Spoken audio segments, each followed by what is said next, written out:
What's up, people? What's up, people? What's up, people? It's your boy MM2K of GEiX, Cloud Dosage, Hard Knock Digital Culture, and here MM2K Gaming with this special video.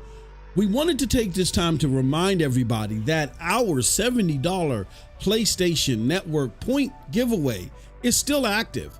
And we're still looking to collect as many people as we can to be eligible so we can give away the $70 worth of PlayStation Network credit. In order for you to do so, you have to be eligible. Just a few steps that you got to take in order to qualify. But once you take these steps, trust me, it doesn't cost you a thing. And trust me, you won't be sorry.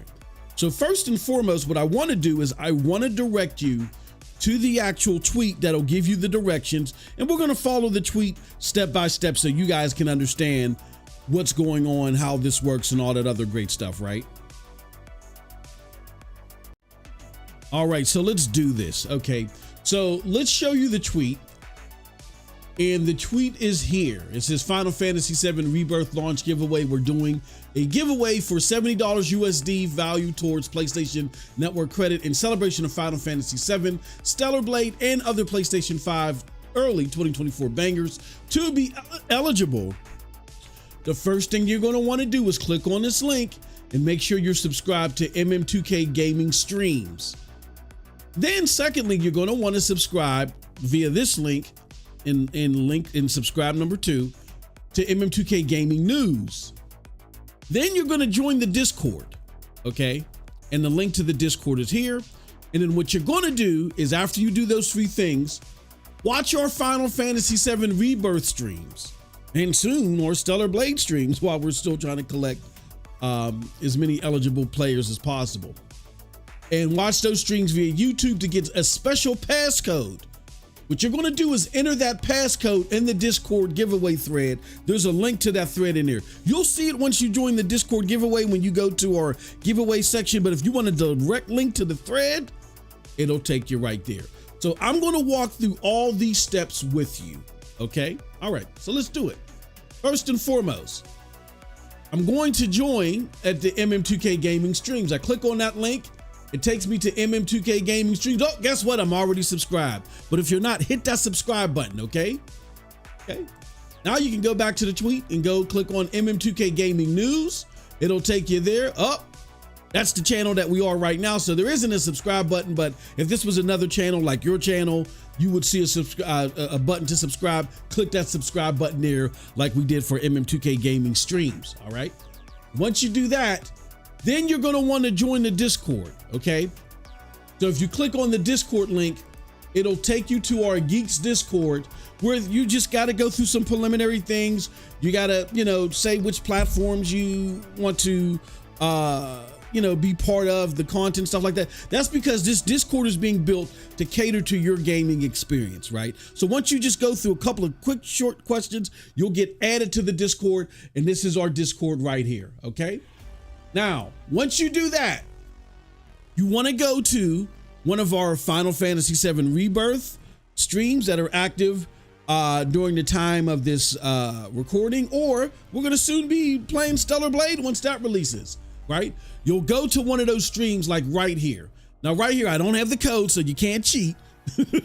I got it to a part of the video where the code isn't up yet, but just watch one of the streams. Just watch one of our fantastic Final Fantasy VII streams with the homie Cold Blood Sensei. As you'll see the chat getting active and stuff like that, you will see while you're watching the live stream that the code will be up there, okay? The code will be there in the stream. It'll pop up in the live chat while you're there, okay? Once you get that code, you're then going to want to go to this link right here. And that link will take you within our Discord. And it'll take you to this special thread. When you get to that thread, you'll see people put responses down there. I ain't gonna cheat. I'm not gonna cheat and give you the code. But you see people put responses down there. Just add your response to this thread and you will be entered. Here's the great thing about this too.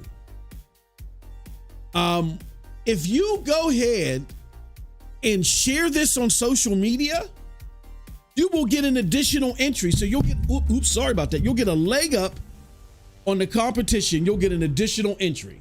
All right. So make sure you do that. Make sure that you click on the link to MM2K Gaming streams, to MM2K Gaming News, to the Discord, all that fun stuff, and click on that link to that thread and add that code to the thread, all right? With that said, appreciate all of y'all. Thank y'all so much for checking out this video. Good luck to everybody. And until next time, have a wonderful gaming day. Peace.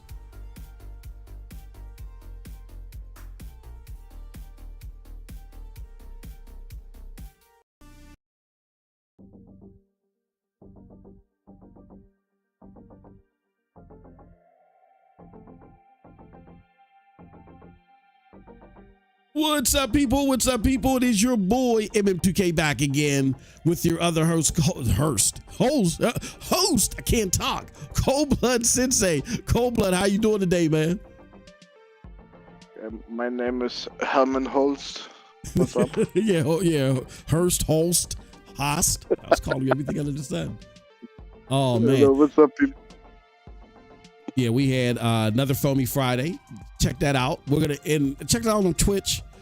.tv/HNDC Hub, or you can wait for it to come to MM2K Gaming streams. We had a hell of a time just cracking up, acting silly.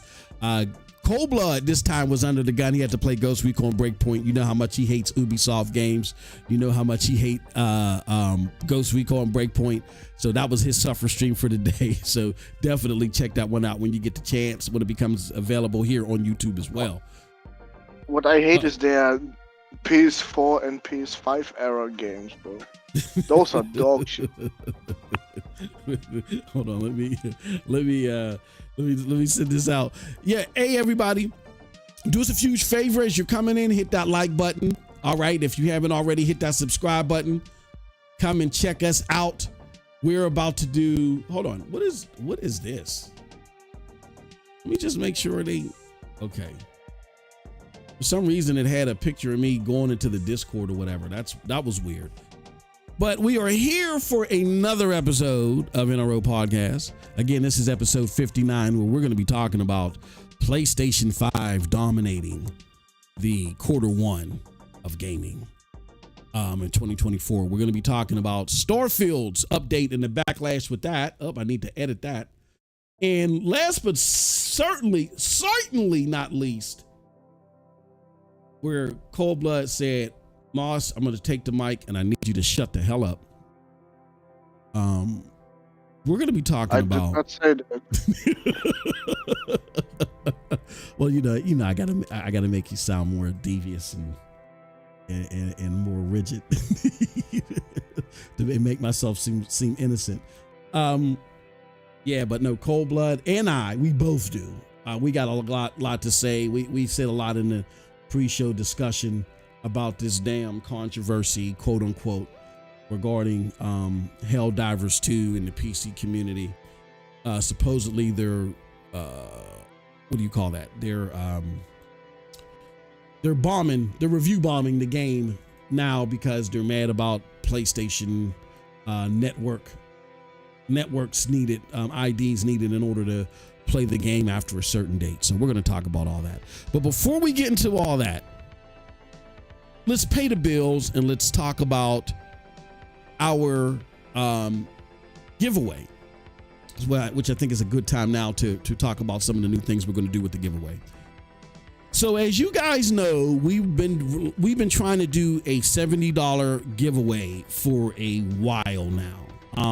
We were originally looking to have around 50 participants before we went active with the giveaway, which we know was a pretty lofty goal, but we wanted to set it more or less, to try to get as many people involved as possible, to give them an opportunity to try to be part of this. Well, we didn't reach that goal, and we may not reach the goal. Anything's possible. We may not reach it though by the end of the month. So here's what we're going to do. There's 31 days in this month. So on Thursday, May 30th, we're closing all entries So if you listen to the 5.5 minute snippet that we air in front of our live shows, you heard how you can enter into the giveaway, and there's also a link in the description. If you sign up by May 30th, you will be part of when we spin the wheel, and we're going to do that live, and then we're going to pick a winner, and that winner will get the $70 credit. And we're going to do that on May 31st. Okay. So we're closing all entries for this giveaway by May 30th, and we're spinning the wheel on May 31st. We're going to go into June, totally fresh and new. So now's your opportunity. Partake, participate, let people know, show us that you let people know, because if you do so, we're going to reward you. All right. So we wanted to let you know of that. And good luck to everybody that participates. All right. Now, with that said, let's now go into the games that we've been playing. Cold Blood, what have you had the honor of playing, including today? No, what have you been playing this week, good brother? Dog shit.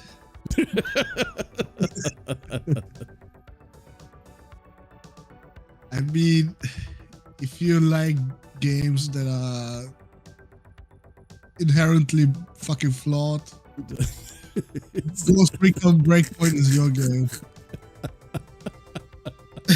Oh god. This shit is a 56 meta like no other game. No, don't pay me no attention. I'm sorry. Go ahead. Yeah, well, rest of the time was just Stellarblade. What are you thinking about Stellarblade, man? We really don't have. Go ahead. One of the absolute greats. Like, bro, who cares about censorship? Like, I did not even really care about that shit. She had one cloth more between her fucking tits. That's it. That's a no-no. Brother, I don't care. Yeah. I mean, this like I said, right now, if this story doesn't get better, it's gonna be an 8.5. But if the story gets better, it's definitely a 9, bro. Wow. That's saying a lot, man, because you really, I mean, out of the two so far from what you experience, what are you preferring? Is Final Fantasy VII Rebirth still ahead slightly, or is Stellarblade taking over? Brother, Rebirth is a 9.5. Oh, okay. There's no slightly. Okay. All right. Cool. Yeah, I haven't been able to do a lot of gaming this week because of outside stuff, but hopefully I can get to some Stellarblade later today. But yeah, for me, it's just been Stellarblade. Yeah, I'm really enjoying the game. Wow. And I don't even like these type of games. Like when you have Stellarblade is one of those great games to where you may normally look at it and be like, I'm not part of that demo that plays that type of game, but it's so good that it has crossover appeal and you're enjoying it. And I'm not saying it's a one-off, a direct, exact replica gameplay wise as a Souls game. I'm not saying that, but even a game with these type of gameplay mechanics really don't do it for me. But like, I'm really enjoying this game. I really want to get back into it. I really want to journey and find things and do different stuff. And that's saying when you have a game like that, to me, a game that surprises you and it ends up coming out very, very well in your opinion is even better than a game that you were expecting to enjoy and you enjoying it, because it's that element of surprise that really makes you excited. You're like, damn, I'm glad that I really tried out that game. So yeah, that's how I feel about Stellarblade. I mean, somebody had asked me, Cold Blood, is it my game of the year so far? Yeah, so far. I mean, it's still early, but yeah. I mean, yeah. Well, see, let's see, because Helldivers replaced Division 2 for me, which that's a big deal as far as my go-to game. But I haven't had the urge to go into Helldivers 2. So I don't know. And the fact that that's built to be an ongoing game, a game that I shouldn't be stepping away from so early. I don't know. That might be sitting at 2. So yeah, right now I will say, to be fair to Helldivers 2, because Wait, did you hear yourself double it in the stream? No. You had to be one on. No, I could hear it like here and there every now and again, but yeah, if you take it out. Sorry. Oh, you know what? I wonder if I was coming through your mic twice. That's what I'm saying. Oh, yeah. Okay. Yeah. Okay. Well, that's all right. Nobody was saying anything in the chat, which is cool. And maybe they thought I sound better with it if it was happening. But yeah, to be fair to Helldivers 2, it could just be just a little fatigue and the shiny brand new toy. But yeah, Helldivers has a slight edge, but it's vulnerable to Stellarblade, which, I mean, if you would have told me last year, bro, your favorite games of the year are going to be a games as a service title from Sony, and I guess, I don't know if this is but a Souls-like game, like Stellarblade, I would have told you, get off the cocaine. It's not Souls-like. Yeah. It's not Souls-like. Or Sekiro-like, whatever. A game of, if you would have told me a game like that I would have liked, I'd have told you to get off the cocaine. But I thoroughly enjoy this game, and I think it's awesome. And I implore people that, if you got a PlayStation, you got to play this game. And if you don't have a PlayStation, shame on you. But with that said, thank you everybody for coming through. Let's see, controversy. I just want to make sure that I get everything set up for our titles, our tags, and all that good stuff. Let's do this. Let us say what's up to the chat. We see you in there, chat. We got Geek the Sneaky says, what up? What's up, Geek? What's going on, good brother? We got Doriega. He says, it's the modders' fault. We got Chariot Man Gaming in the house. He says, what's up, MM2K? What's up, chat? Geek to Sneak says, I don't understand why they felt the need to censor it. Either way, it ain't that serious. Cold Blood, what are your thoughts on that? I have an opinion on that. I think that's a fair point from Geek, but what are your thoughts on that? If this is what it took for this game to come out, bro, so be it. Yeah. Yep. This really ain't that serious. Yeah. Like the one photo I showed you, boss, of that woman being completely in cloth. Okay, we have a problem, Chief. Then I'd be on the side of the idiots that cry right now about this. But not because her fucking boobs are not showing in one fucking outfit. Yeah. Or that is ridiculous. Or her areolas are out of shot now. Yeah, that shit. Yeah, no, trust me. What Cold Blood sent me, because he's a lot further ahead of the game. And I've seen some other stuff on YouTube from like Jay Barry or whatever, but Cold Blood's primarily been showing me shit. There's nothing to even consider censoring. And I know this, Geek to Sneak, to be fair to you, you're just sitting there saying that you think there's nothing to alter. I think alter is the appropriate term, because you put censor in quotations, like even sounds like you're even hinting like this isn't censorship.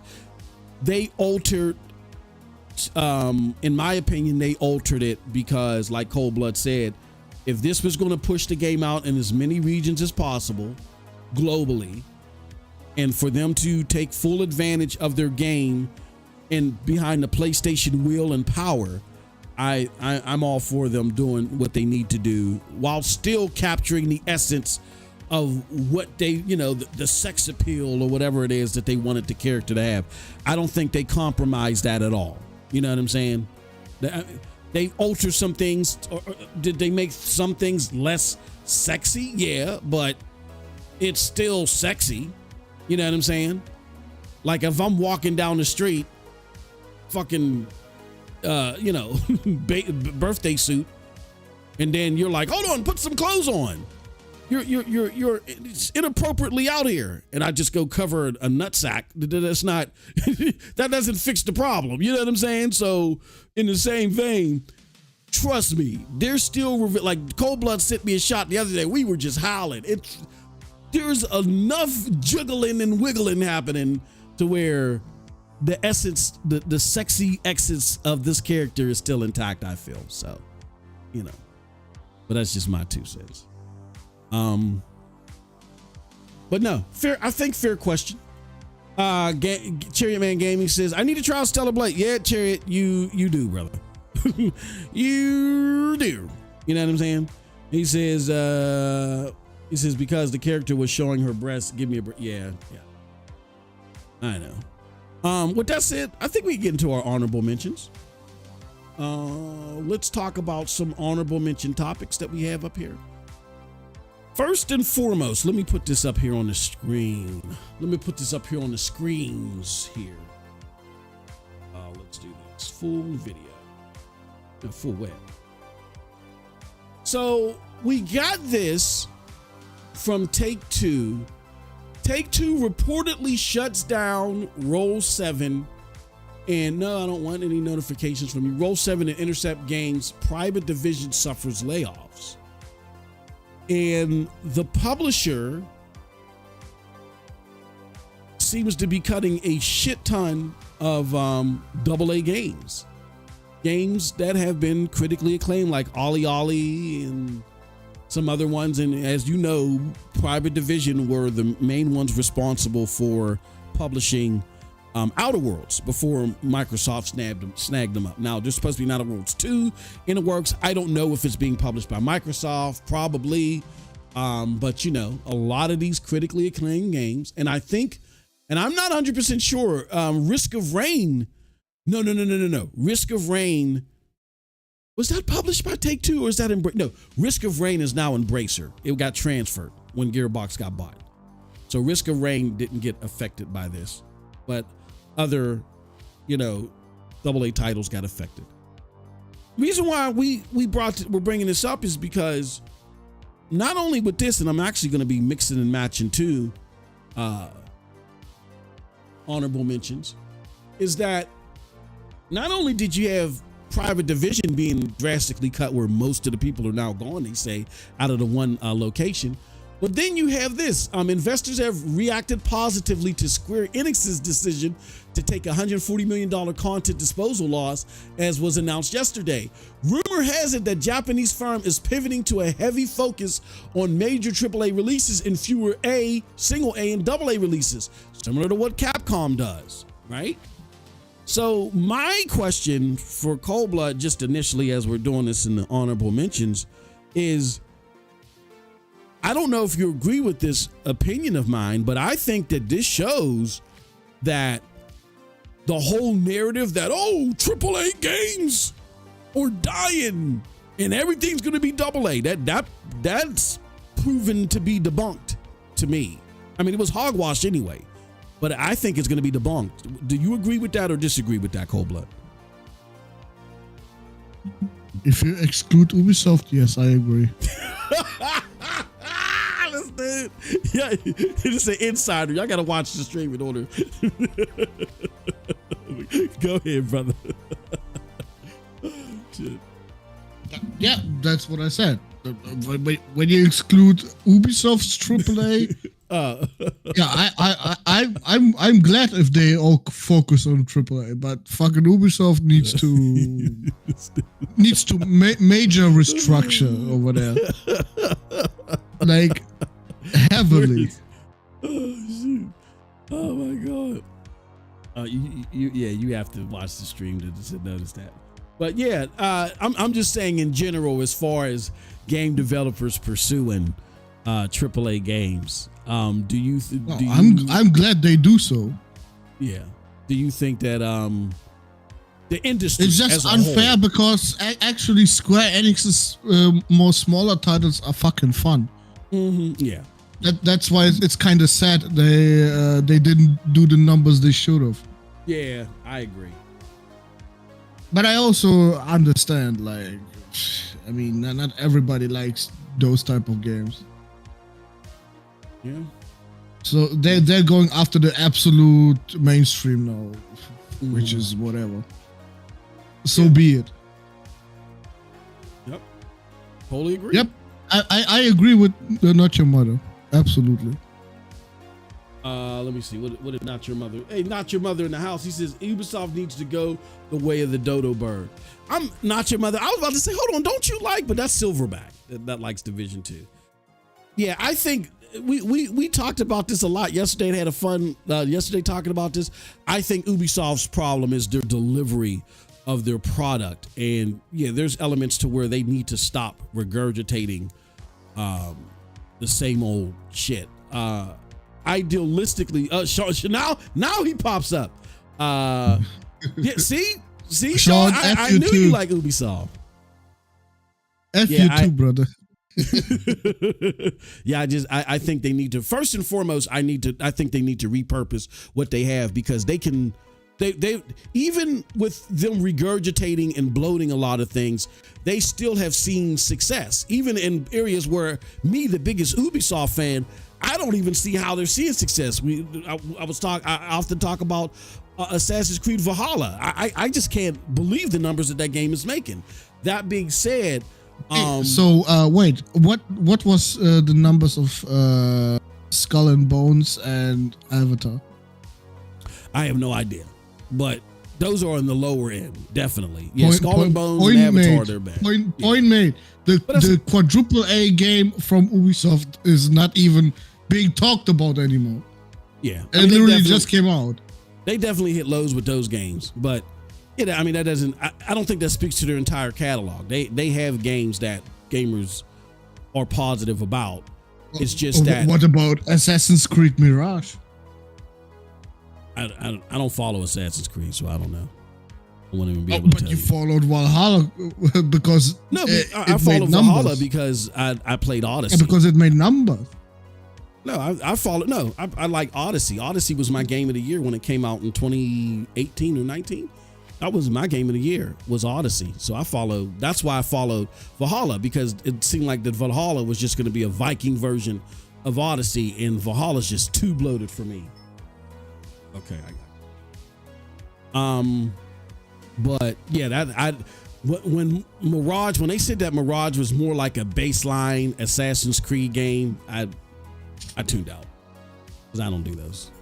But yeah, they have content that they have a demographic for their content. Their problem is that they keep going to their investors and they keep building games in a way that they're expecting to hit mass critical acclaim, and they're not doing the things that they need to do in order to do that. So they need to do that, and then they also need to, again, get the proper people in place so they can start branching off and start doing other stuff. They got to get out of this we're strictly games as a service type thing, where the models are Division, Ghost Recon, and Assassin's Creed, and Far Cry. They got to get out of those 4 cubby holes, and they got to do more stuff, and they got to get the right people in so they can do more stuff. If they do that, then they can start seeing. We got Cold Blood in the house for another month. He's a foamy homie. He says Ubisoft should get game in them if they can't innovate.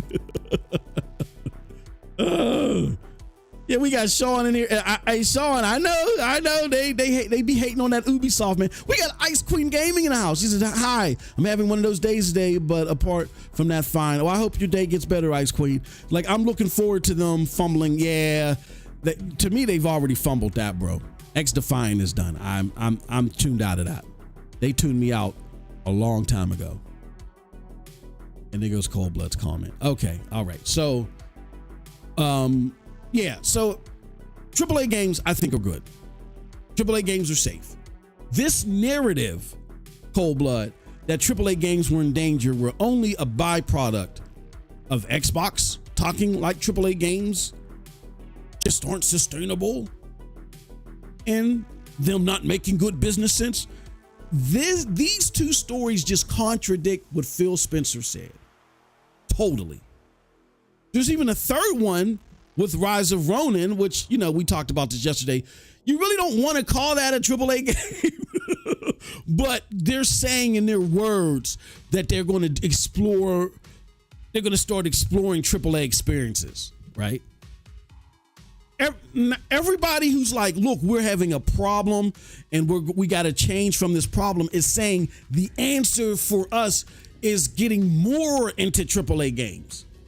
Microsoft is saying we are the ones that are going to move away from it, or they're not sustainable in the way that they're being done. I think the question is, who do you trust? Do you trust those guys over there? Or do you trust Phil Spencer? That's where I think it boils down to. So, all right. Next honorable mention item, in our last one, really, because I combined two into one, is Jez Gordon, your favorite, your homie, not mine. Jez Gordon says, according to this tweet, and something that was put in a reset era, it says Jez Gordon of Windows Central, the guy that does the Xbox 2 with Randolph Thor. In his Discord, he apparently says that he believes that all Xbox first-party games are coming to PlayStation, even Forza and Halo. Xbox will be more Steam-like in the future. Affordable prices, sales more open for devs. Future Xbox hardware going to be for fans who want it. Xbox hardware will be niche like Steam Deck. Next Xbox will sideload Steam. I don't think they expect to ever grow their hardware. So he was saying that he just basically, this is what he thinks is going to happen, not that stuff that he knows offhand that's going to happen. I don't like this last comment. It sounds like a fucking temper tantrum. Yeah, go ahead. Yeah, go ahead and elaborate. What are your thoughts on it? I mean, why the fuck is Sony again at fault here? like, brother. Yeah. This is a thing that Xbox did to itself. Yeah. Like, bro, what Sony monopoly? Are you serious?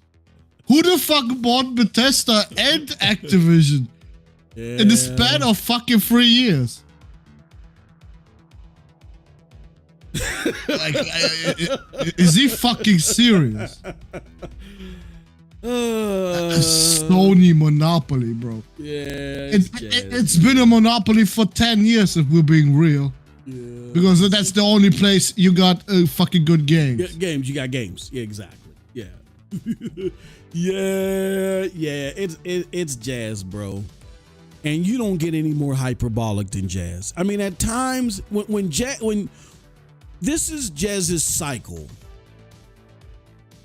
he gets hyperbolic and he says what he wants to happen and he talks about it as matter of fact. And then he tries to talk down to people who are more sensible in their approach and saying, Jazz, I don't think that's happening. That doesn't make any sense. Well, you don't know how this works. Remember how Colt tried to say that about Porter Rock? He doesn't understand how the gaming industry works.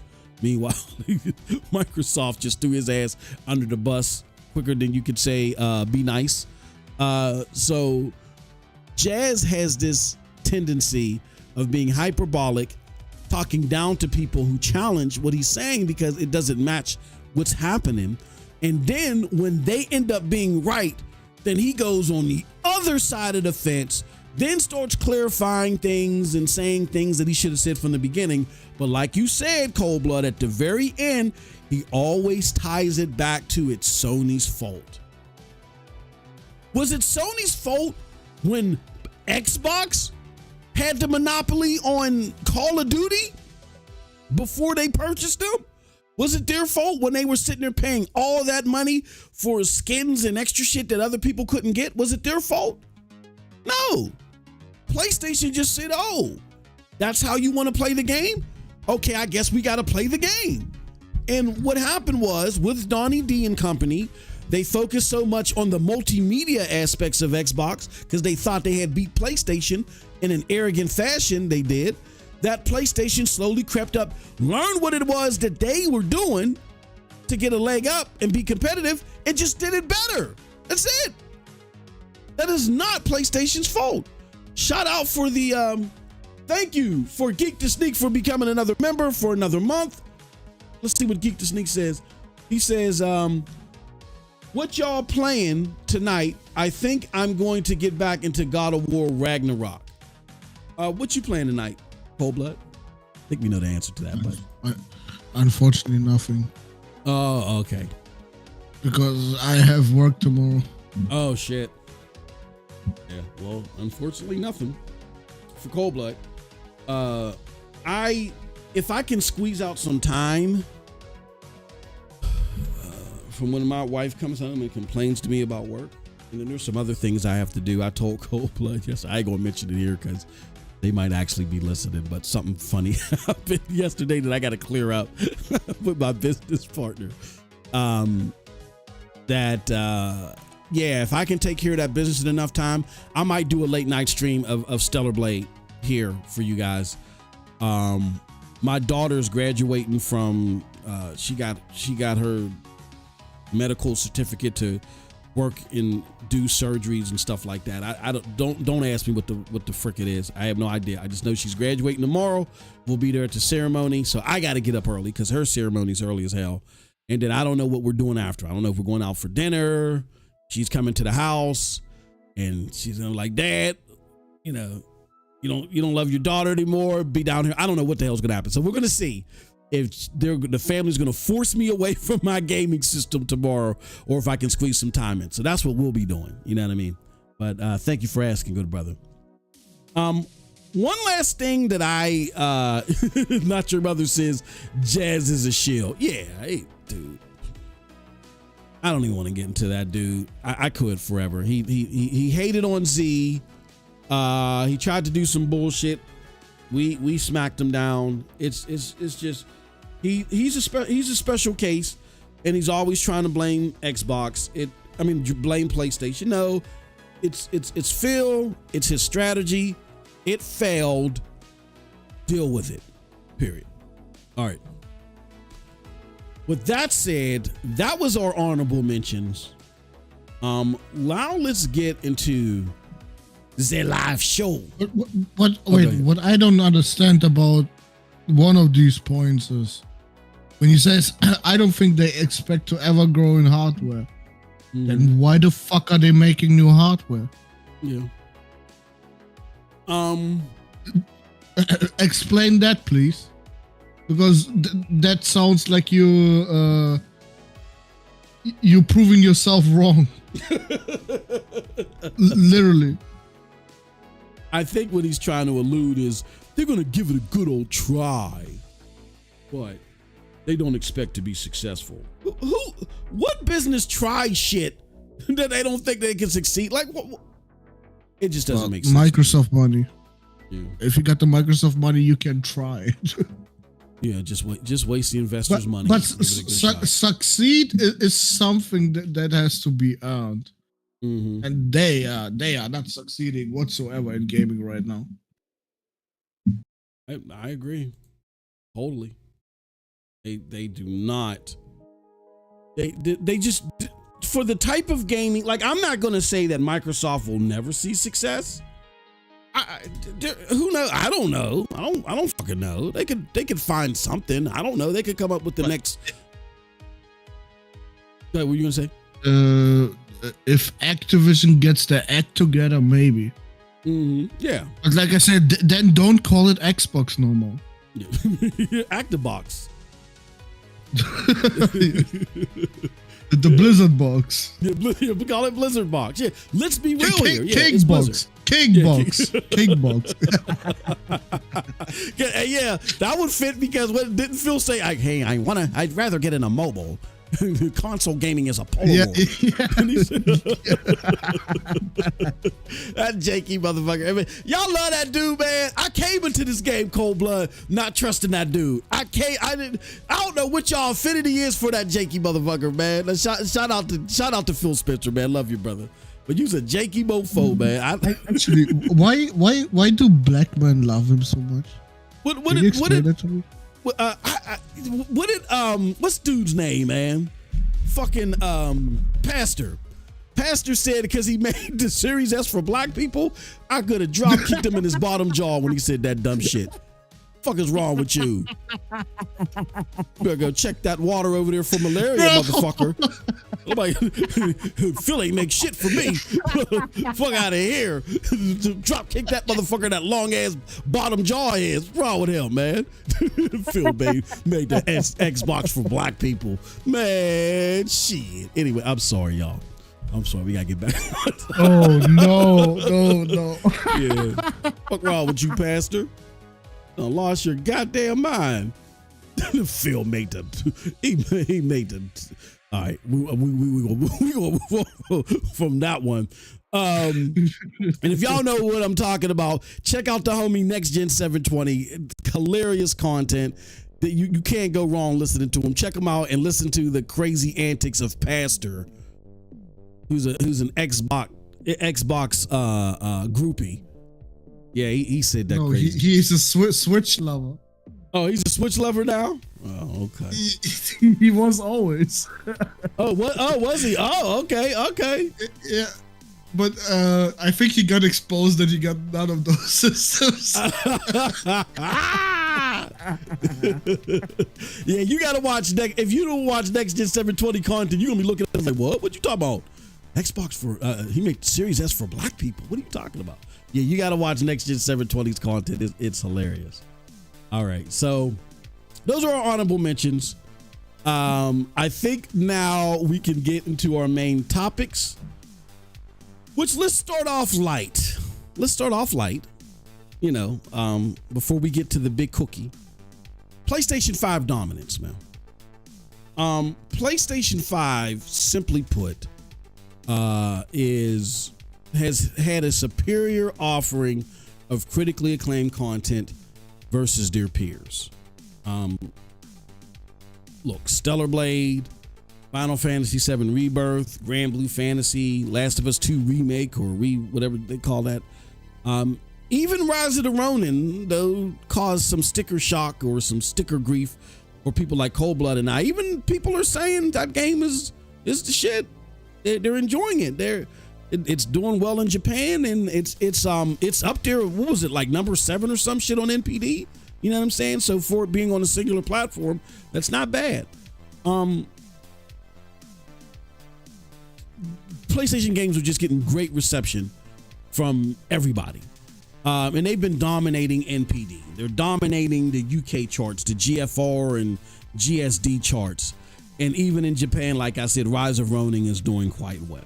All right. So with that said, here goes my questions for you, Cold Blood.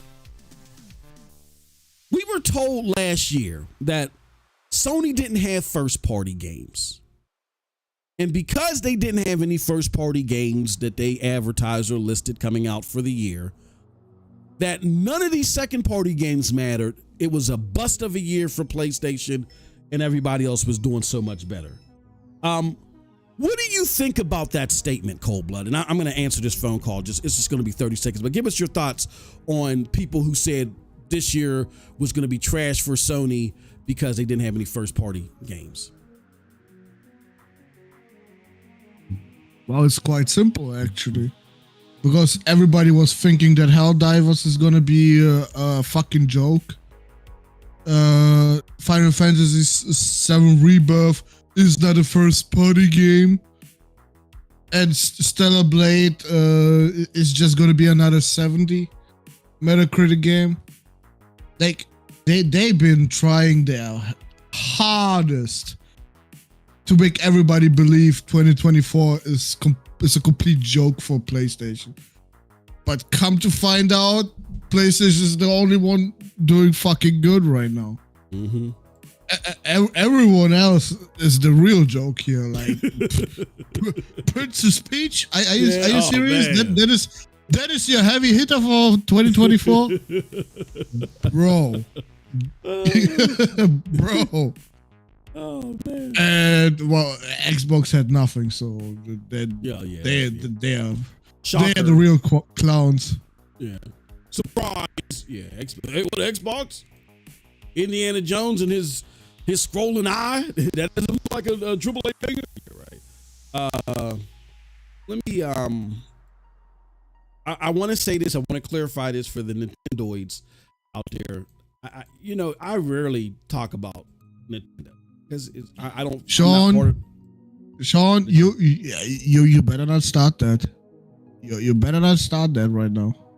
What? Oh no. Nah. What did he say? Like he said, stop sleeping on Nintendo fans. That's why I was going to make back. These Nintendo dudes, they are quiet right now. Yeah, they are. Because they got nothing, bro. This Princess Peach shit, brother, even they know that's trash. Yeah. But at least they are smart. They're not going into the console war when they're losing. Exactly. They shut the fuck up. Yep. And come back when the next fucking Zelda comes out and rips a new one at everybody. Yep. Exactly. No, he's 1,000% right. That's basically what I was gonna say is that I don't even normally talk about y'all's platform Nintendoids, but I got to admit I ain't got shit so far, but at least you guys aren't saying shit, But you normally, at times you guys might get into this conversation. Somebody might give a chuckle or something about something else. You might have crazy ass Baron, say something goofy, but Baron took his L. No, Baron took his biggest fucking L yet. Yeah. Oh, he owned up to it. Okay. Yeah, but like he said, Zelda is gonna win Game of the Year. It did not. It did not. Yeah. Yep. And then so he fucking lost. Has he been on Porter Rock Show recently? I missed the last couple of episodes. No, of course not. He lost so bad, bro. He got so roasted by P-Rock. Of course he's not coming back right now. Oh shit! Damn, Barry. God damn, Barry. No, like I said, unless another fucking Metroid, Zelda, or Mario comes over with fucking 90+ meta, he ain't coming back. He ain't coming back. Or Bayonetta. Yeah, if it ain't, if Bayonetta ain't coming, yeah. He's gonna play with other men in the fucking ring, like, bro. You say he gonna do some. He's gonna be all right over there. He gonna try to sneak up on Lil Scrappy and do some slick shit. Yeah. Okay. Yeah. I remember Baron way back on Z's channel when that motherfucker was trying to debate us about Bayonetta being the greatest game of all time or some shit like that. Okay, Baron. Yes, I know he's in hiding. I know he got on his fake mustache and beard. But yeah, man. I that's to address what Sean's saying. And I know Geek to Sneak is probably like slapping his cabinets too. Y'all talking about the Switch people for? And then Ron Slusher, he's hiding too after I had to give his ass the monumental smackdown over the week. What's up, Ron? Stop hiding. Yeah, I give the Nintendo people credit. They shut the hell up, as they should. They're not out here like your boy. Yeah, this is gonna be great. The Xbox showcase, yeah. Now it has to be concise and this and that, and they're gonna do great. Pass the hot sauce. At least they're not out there like your boy Post Up. And not seeing the writings on the wall that their battle in this space is over. It's done. If anything, the fucking green and blue heart that Sarah Bond put out there, tells us that they feel like that they got a special bond with the PlayStation consumer. So the PlayStation consumer is going to be sitting there rubbing their hands like the Birdman meme to see what they're getting as well as the Xbox gamers. So yeah, I just find that hilarious. He says, no, Laren has not been on since the Game Awards. Oh, that's for real. Yeah, that's what I said. Wow. He cannot take any bigger of an L than saying Zelda is gonna win no matter what, and Zelda not winning. Not winning. I don't know what the fuck made him think that. I mean, I knew Zelda was gonna be up there. Wait. Zelda and Baldur's Gate were the only two options, bro. Like there was no other game even close. No, bro.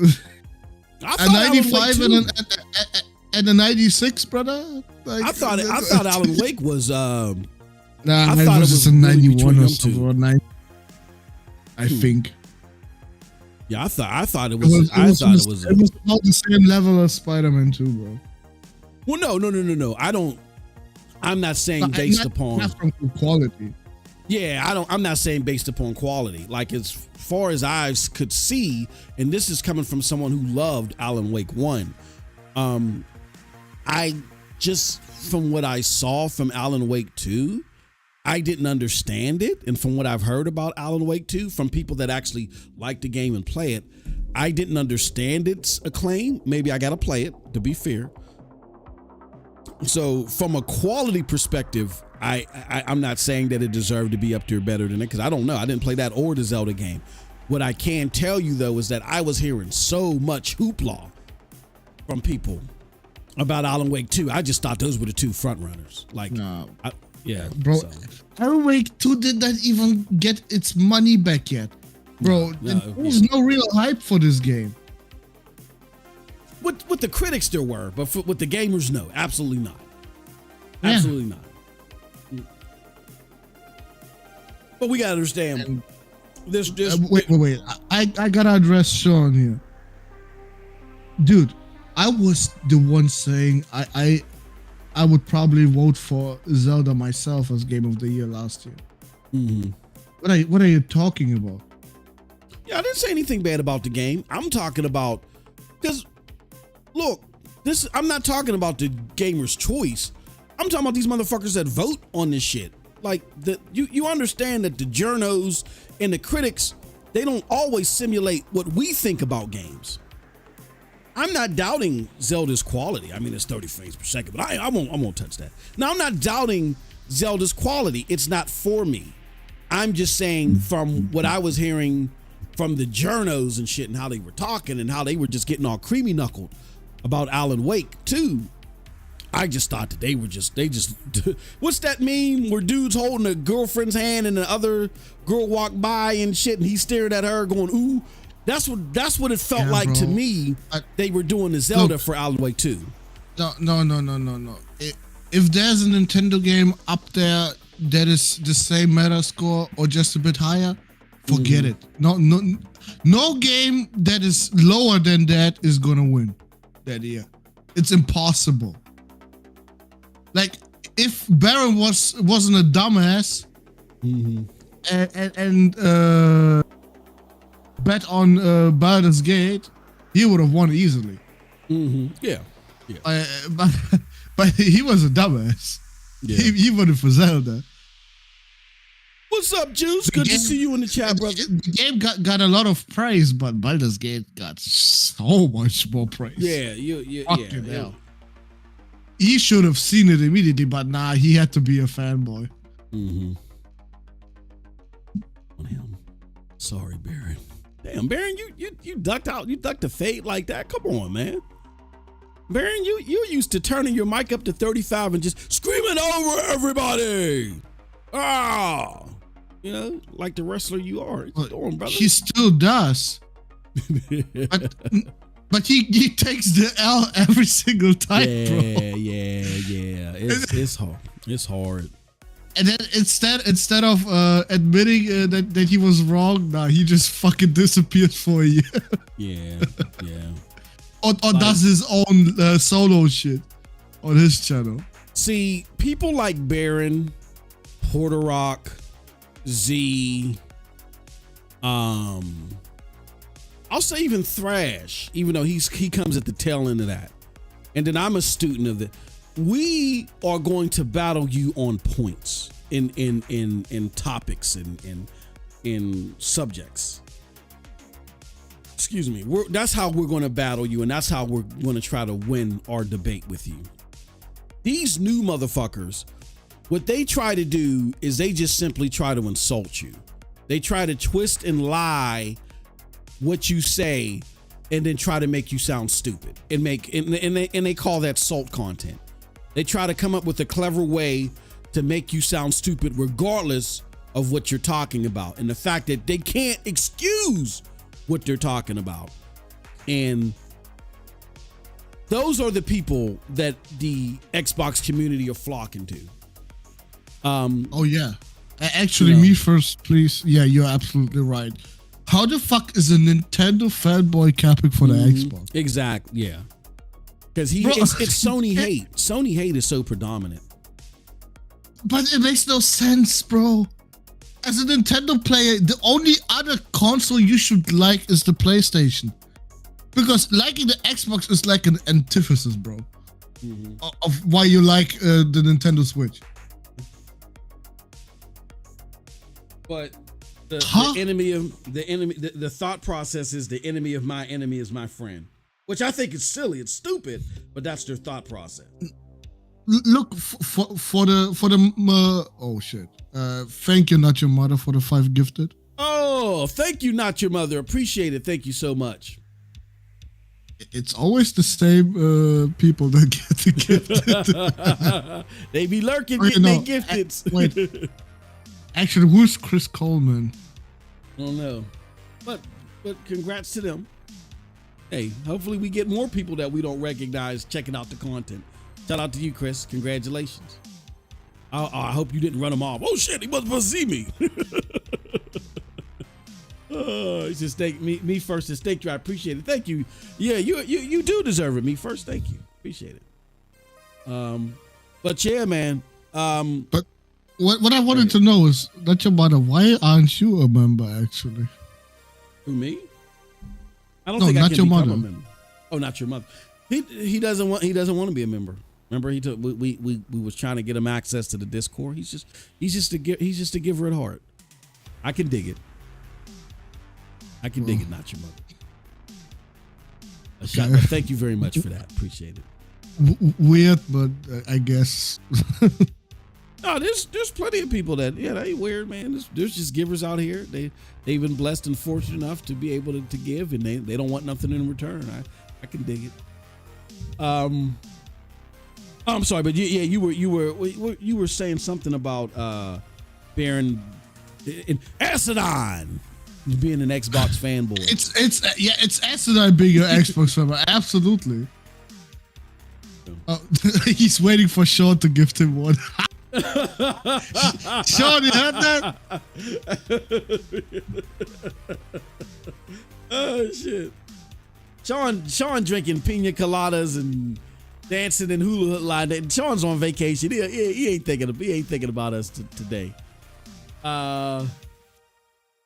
Ice cream. No ice cream. You weren't lurking. You said hi to everybody. We appreciate it. Thank you so much. We get it.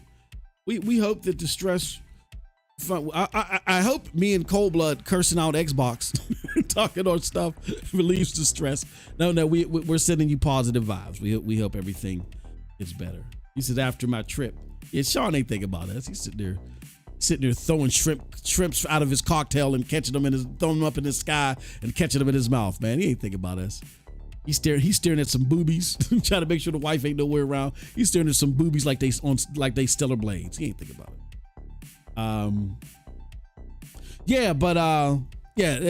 It's PlayStation hate, bro. And trust me, I know because I was there. When people were doing tell us a story about how you planned on spinning some shit negative against PlayStation back in the day. Well, no, that wasn't me. I was just sitting there listening to them. And there was people that they wouldn't plan anything. They literally believe this shit, but it was so cockamamie that you're like, hold on, man, this is not real. Like people would say shit like how Jazz said. What did he say? Nobody wanted to give Xbox a chance. They would say shit like that. They would say shit like, yeah, and Sony, they do crimey business. Like Microsoft isn't on record as being one of the grimiest companies in the world, like ever and shit. They ain't got more lawsuits than fucking Poker got dots and shit. You know what I'm saying? Like they would say this shit in the chat and they're like, yeah, that's a good point. That's a good point. And then, yeah, I'm gonna do my next video on that. I'm gonna do my next show. And I'm sitting there listening like, yeah, I don't like PlayStation either, but that don't make no fucking sense. And then when it got to Phil Spencer, oh, they would hate on me. Like I even back then, we're talking 2018, 2019, when I was still in my Xbox mind state. Was Z one of them? Was what? Was Z one of them? No. By the time I started making content, Z was defending Xbox still, but he was starting to fade away. He was starting to, which I agreed with him on. He was like, look, y'all need to do other shit. You know what I'm saying? And here's why.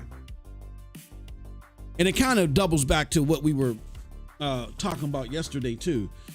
Z, I don't want to spoil this for him because he never like mentioned this publicly, but some of it I feel like I could tell. I think I could tell without any of his sources getting compromised. People used to come to Z, and when I say people, I mean developers, because he would show us the communications. Developers would come to him and he would swear us to secrecy. That's why I'm only giving you snippets of this stuff. And these are developers that worked on certain games, but they had experience on doing other shit. Okay, follow me now. So if you could think of a developer for Xbox that is known for doing one type, y'all know them from doing one type of game, but the way that the experience that these developers had, they were doing all types of other shit. And they kept approaching Phil and saying, look, we want to make this type of game. We feel like we can kill it. And they kept showing concept art and shit like that. Like I saw concept art for a particular game before y'all even knew that it was on the table. And Phil finally gave in, right? But Z started saying, look, people like the Coalition and whoever, they're having conversations with people within Microsoft, and they're saying we can do other shit. Like we don't need to just be doing Gears. We don't need to just be doing Forza. We don't need to just be, well, Coalition was developed for Halo, so they've never said that. But there were developer talent that had experience in other things. They were like, we should be doing other shit. And Microsoft just kept telling them no. And so what they were trying to do was sprinkle this news out, kind of like Starfield coming to PlayStation and how someone informed Xbox error or whatever. They were trying to sprinkle this news out because they wanted to push Microsoft in a certain direction. And Z was one of the people that got a hold of this shit. But Z was like, nah, I can't do this because, bro, you got to recognize they're going to trace it back to you and you're going to be fucked up. And then so the person was like, yeah, you're right. Like, keep this under wraps. And then some of us, not all, he didn't go showing this to everybody, but some of us, you know, that he trusted, he talked about it and showed it to us. And so that's why we have the knowledge that we have. But yeah, Z was one of the main ones that, like me, just did not trust what's it called? And shout out to Ice Queen Gaming for becoming a partner at the Foam Up level. Thank you very much, dear. Really appreciate it. Yeah, so no, Z was definitely not one of them. Remember when the other podcasts were making fun of him? I remember when Diller was saying some shit on Z, because he was like, the Coalition can do more than make Gears. And they were like, no, they can't do nothing else but make Gears. Leave them on Gears and all that other stuff. And I remember they would go in on bro. You know what I'm saying? And come to find out that he was right about this stuff. They should have been making other shit because they had talents elsewhere. It's just Microsoft assigned them to XYZ. Chariot Man Gaming says God of War and Horizon Zero. Yeah, I like Horizon Forbidden West, Chariot, but yeah. But I know you be big on playing that Steam Deck, bro. So that's probably why those are the games that you pick.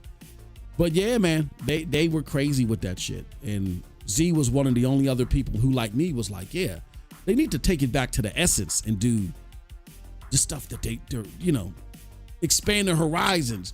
Like, go partner with other developers that have talents and start making them Jade Empires and all them other games. Not exactly those, but you know, but pushing the envelope like how they used to. And everybody else was like, no. Most. Would you? They did. They made Quantum Break a game that was almost only a fucking series and not really a game. They expanded their horizon there. That was that TV. Crackdown 3 had almost no destruction whatsoever. They expanded there from the original. Yeah. Remember Phil said they expanded with Bethesda. Look, they expanded with Bethesda. They expanded with Activision, and we only got dog shit out of it until now. You got. But they expanded. You got games, first party games that give you 60 frames per second post launch. Yeah. All of this is, look, man. Before Phil came, Bethesda gave them bomb content that helped push the platform. Gears was a phenomenal game. Halo. Notice all this shit goes awry once Phil takes over. If y'all can't make the correlation, I don't know what to tell you, man. I don't know what to tell you. As long as that problem is still there, you can forget it because it's tied to competence. And as long as he's just not competent. He's not competent for this. I think Phil would be great at ESA, you know, advocating for games and the rating system and trying to bring back an E3 style type of maybe digital platform or whatever. His passion for games is good for that. Doing this shit over here? Nah, son. No. All the shit that used to be elementary and easy for Xbox, it was just a matter of were they going to make the investment in it? They used to just come naturally for them. He can't do it. He can't even make a powerful console that outshines his competition. Come on, y'all. Wait. He made a powerful console, but then he made a console for black people. Yeah. Did you forget? We're going to leave. We're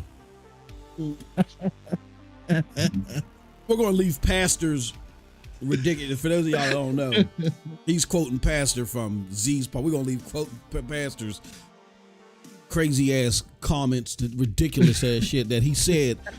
It sound like with a straight face that the Series S was for black people and Phil loves black people.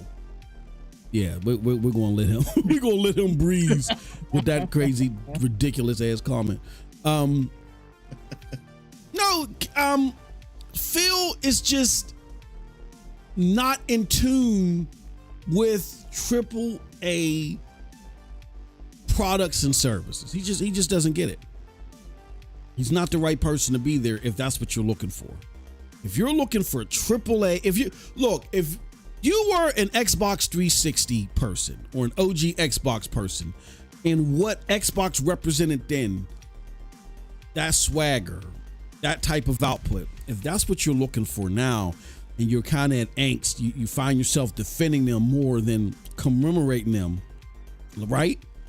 Like if you find yourselves defending them more than commemorating actually what they've done, then you got to realize that the torch for that hardcore shit that you once cherished with Xbox, PlayStation looked at that and said, oh, give me that too.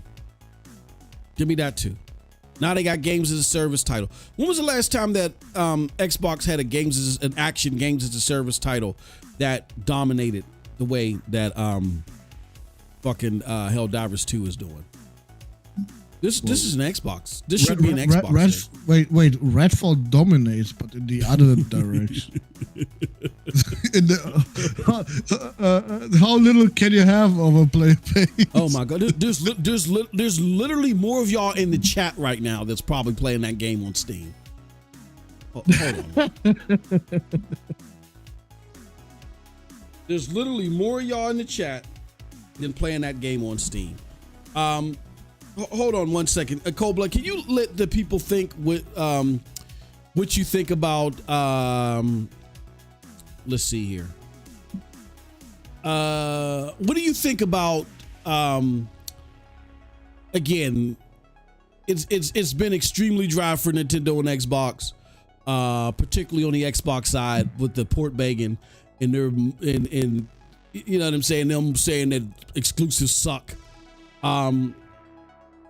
What do you think about their strategy of not investing into second party games like PlayStation did, but just wanting to buy studios? Let the people know what you think about that, and then I'll be right back.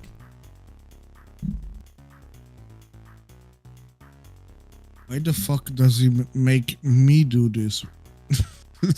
I have no idea. Like second party deals, what is that actually? Is an IP that Xbox belongs to and they just have an outside studio make the game for them? Like, is that what he means by second party? If that's the case, what the fuck are they gonna do? They actually do right now. Perfect Dark is being made by Crystal Dynamics. At least that's what we heard last time. We did not hear anything about this game since. I have no idea, bro.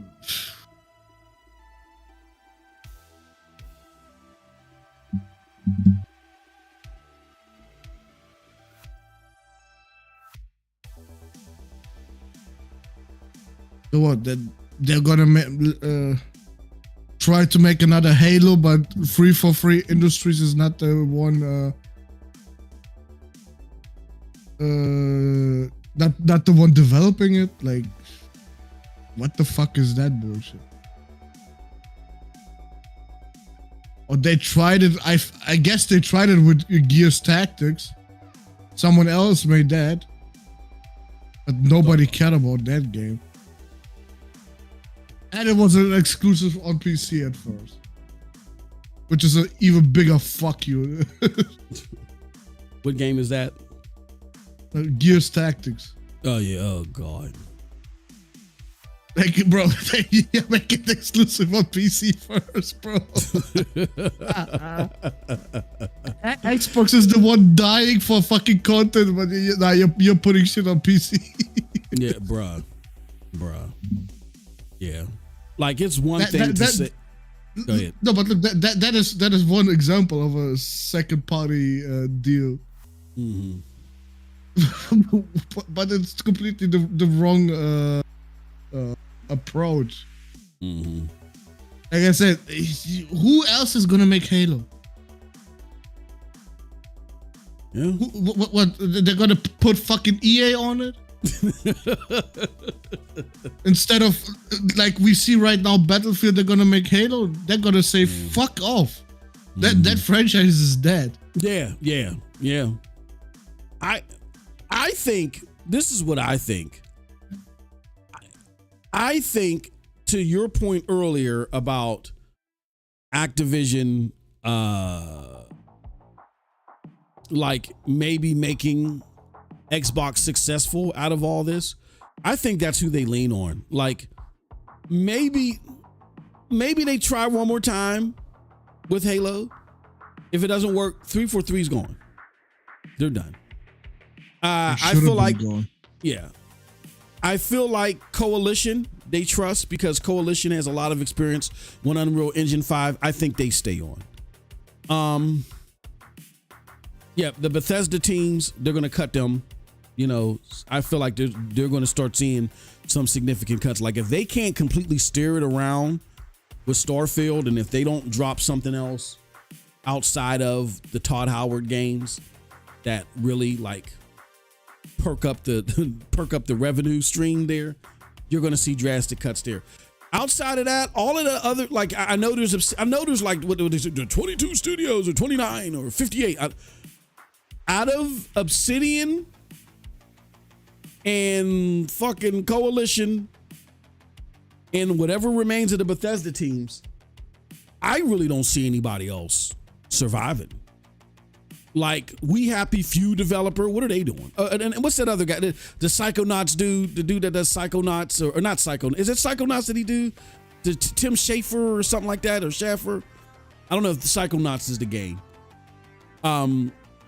He might stick around because he makes AA games and they don't really hurt the budget. He makes Game Pass worthy games.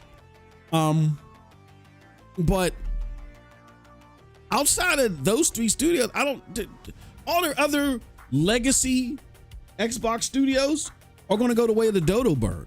And it's going to be the slim pickings. Would you say that again? What about Rare? Yeah. See if Sea of Thieves sustains itself as a success after it's put on PlayStation, they'll be fine. So yeah, that'll make it 4. I think, and before they got Activision Blizzard, I think what they had didn't they have like 20 studios or something like that? Yeah, so I think there were like 20 studios. Like once they bought Obsidian, and then they made the what was that? What was it? The Initiative. Like Initiative is gone, bro. they're probably already gone. Like the Initiative is gone. It's called Crystal Dynamics now. Yeah, it is. They're gone, bro. Like all those other studios are gone.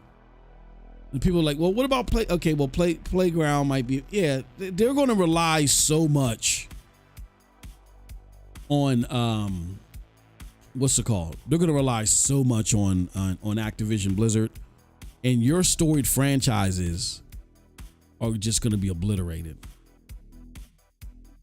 So what is that? Obsidian, Rare, Coalition.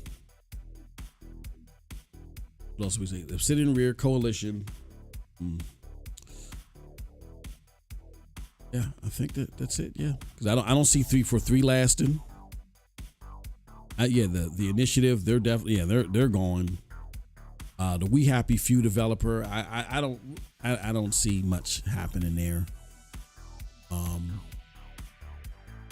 Yeah, it's gonna be a problem for them. But yeah, to answer my own question, I do think it was a dumb move for them to backtrack on second party games as much as they did. I think that really dumb. If you wanted to, okay, you spent over $100 billion in acquiring studios. Like, okay, the last few studios you spent like over 100. You couldn't have made. So if you had that much money on the table that you were willing to spend, you're trying to tell me that you couldn't have set aside $3 billion, bro. It was their plan all along to go third party. Mm-hmm. Yeah. They just didn't want to tell you. Like, isn't it obvious now why they would spend so much fucking money on publishers? Because they wanted to be out of the console market, bro. I think they did not want to make this shit exclusive like they said. I think that was what Satya wanted to do. And I think that Phil was trying to convince Satya, you know what? No, we got a fighting chance here. Like if you pay close attention to that email, that's what that he sent to him and Amy. That's what Phil's trying to do. No, look. When it was Activision's turn, they definitely planned that shit already. Yeah. Because they saw their console numbers, bro. Mm-hmm. Those console numbers went nowhere.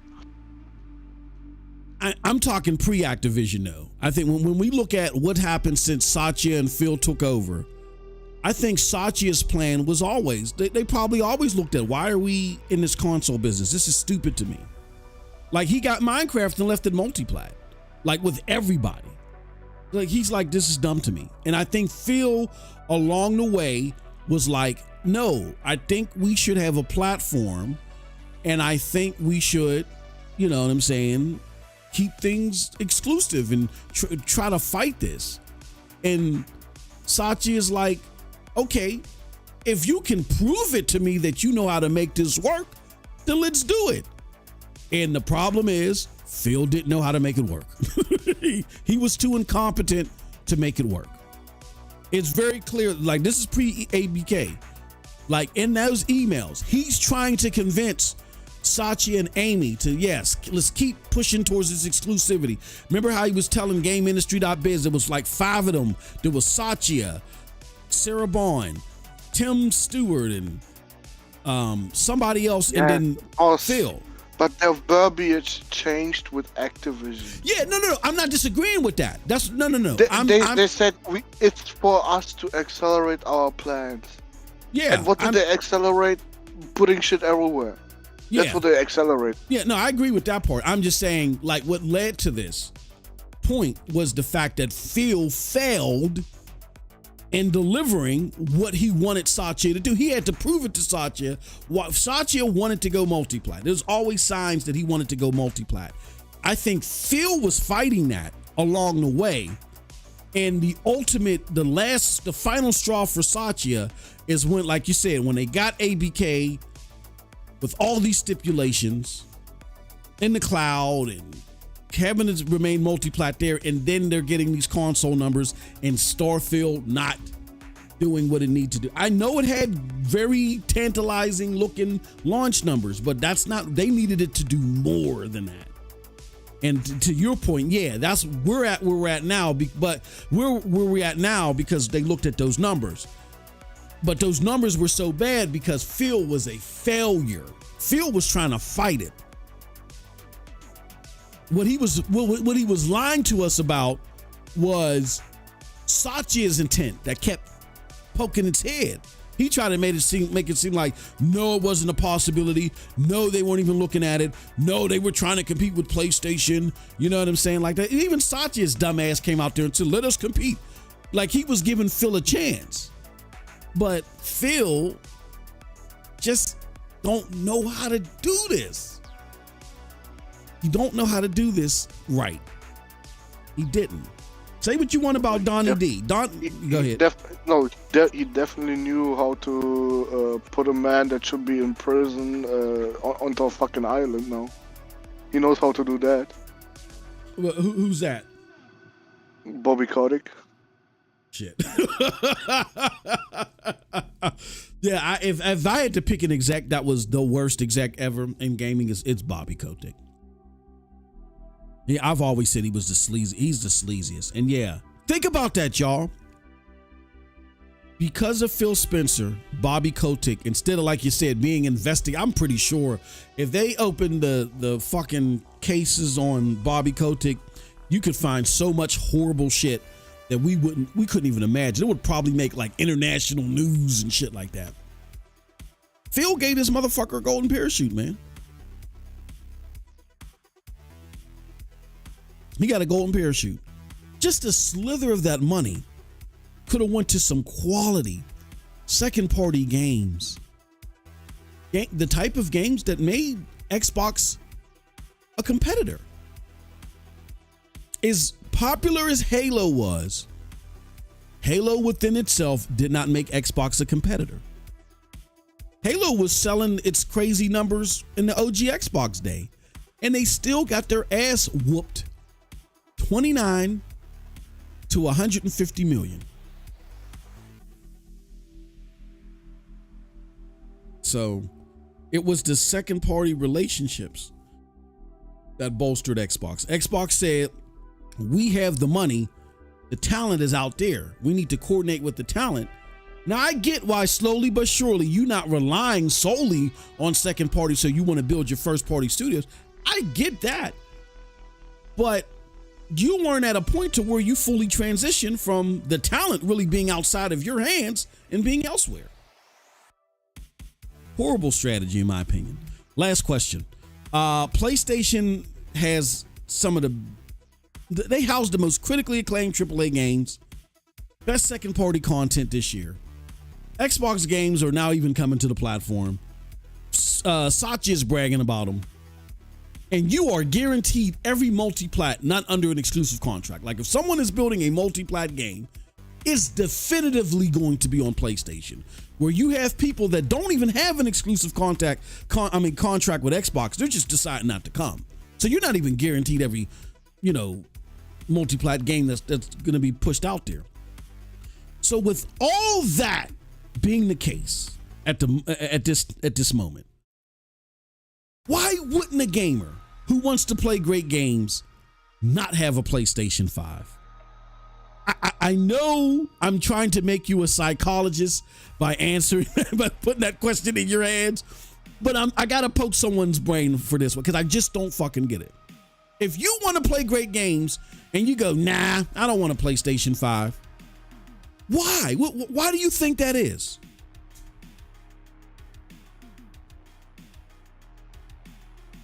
Was they fucking dumb? I don't know. Like, if it was only about having great games, nobody would complain about getting a PlayStation. But yeah, it's more complicated than that. Mm-hmm. It goes beyond just wanting to play good games. It's fucking hatred. Yeah. Like it's a disease for them to even think about getting a PlayStation. Yep. I mean, you are the live example of it. You know how these bots have been acting about PlayStation. Yep. Absolutely.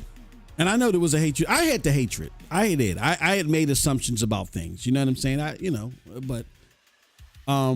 But if you show me otherwise, I'm going to accept it and be like, oh shit, I was fucking wrong. And because I want great games, this is where they're at. Oh, fuck what I said. This is where I'm going. Clearly they don't want great games. Clearly, and I know a lot of these questions, y'all, sound like they're common sense, but common sense isn't common, okay?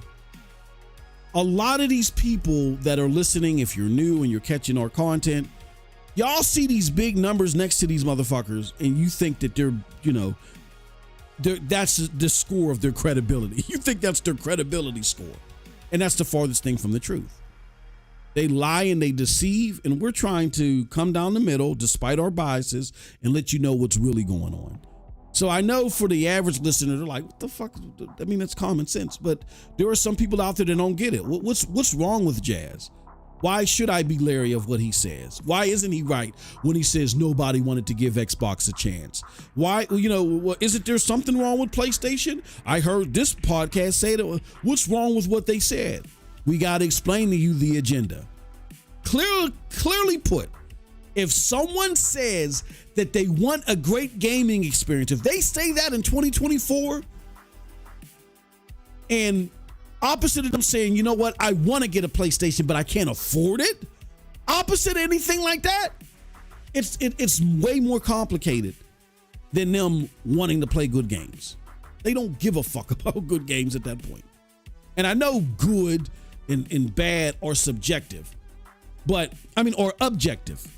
But no, I'm sorry, or subjective, meaning it's to the person. But objectively, these games, time after time, are critically acclaimed. Even the games that aren't critically acclaimed, people are giving the gameplay great score, but they're like, the price tag maybe is a problem. You know what I'm saying? It wasn't a good balance. You know what I'm saying? Like, come on now. You got to, it's up to you. You got to decide. All right. With that said, that's it for our PlayStation segment. I'm going to jump because I would rather spend more time on this next topic and let Cold Blood give it a rip. And we're actually going to, jump into, well, I'm going to rename it. Got it labeled as topic 3, but it's going to be topic 2 right now. And what is topic 2? Helldivers controversy. Let's talk about it. Helldivers 2 is of the top selling games this year. It was announced in North America. It was announced in North America, rather, by NPD/Shakana. That's put together by Matt Piscatella. That just PlayStation 5 activity alone for Helldivers, as far as sales, quote, makes it the best-selling game of 2024 so far. That said, it's even to, we got to be fully transparent. Even though it's doing not well on PlayStation, it's still bigger, still has more sales on PC, according to data that we can see. And I mention that just to not only be transparent, but just show you in totality how popular this game is. Today it was announced that the already aforementioned PlayStation account requirement, meaning that just like several other games that, require you to sign up, Xbox does it even for Steam games. You got to have an Xbox Live account, right? That even that requirement that they were going to have for this PlayStation game, even though they held off, they let you know about it. They held off on it because there were technical issues. Now that they've gotten past those technical issues, they now want to, enforce that requirement. It was announced that they're going to do that. And in announcing so, they angered many on the PC platform. It's being rumored, and I'm seeing charts and shit, that the game is being review bombed, meaning that since the announcement, 81% in one graph that I saw, 81% of the reviews were negative, and they were based upon this announcement. So, Cold Blood, here's what I want to ask you. All right, so this. Helldivers, first, before we get into the controversy, Helldivers 2 success has been huge for Sony. Do you think that this success justifies what Jim Ryan and others were trying to do to get Sony to do more service-based games, or do you think it's a little bit more complicated? Yes, no, or is it a little bit more complicated than simply saying, yeah, Jim Ryan was doing the right thing? Service shit? Yeah. No, absolutely wrong. I always told you I hate this live service push. Mm-hmm.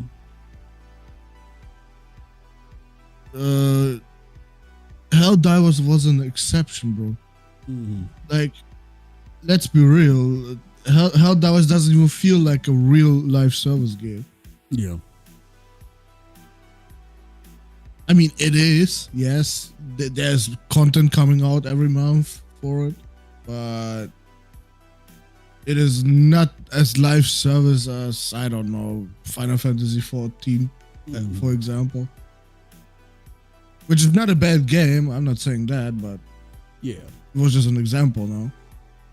Or like Foam Stars, which is not really a great game, but it can be fun. Mm-hmm.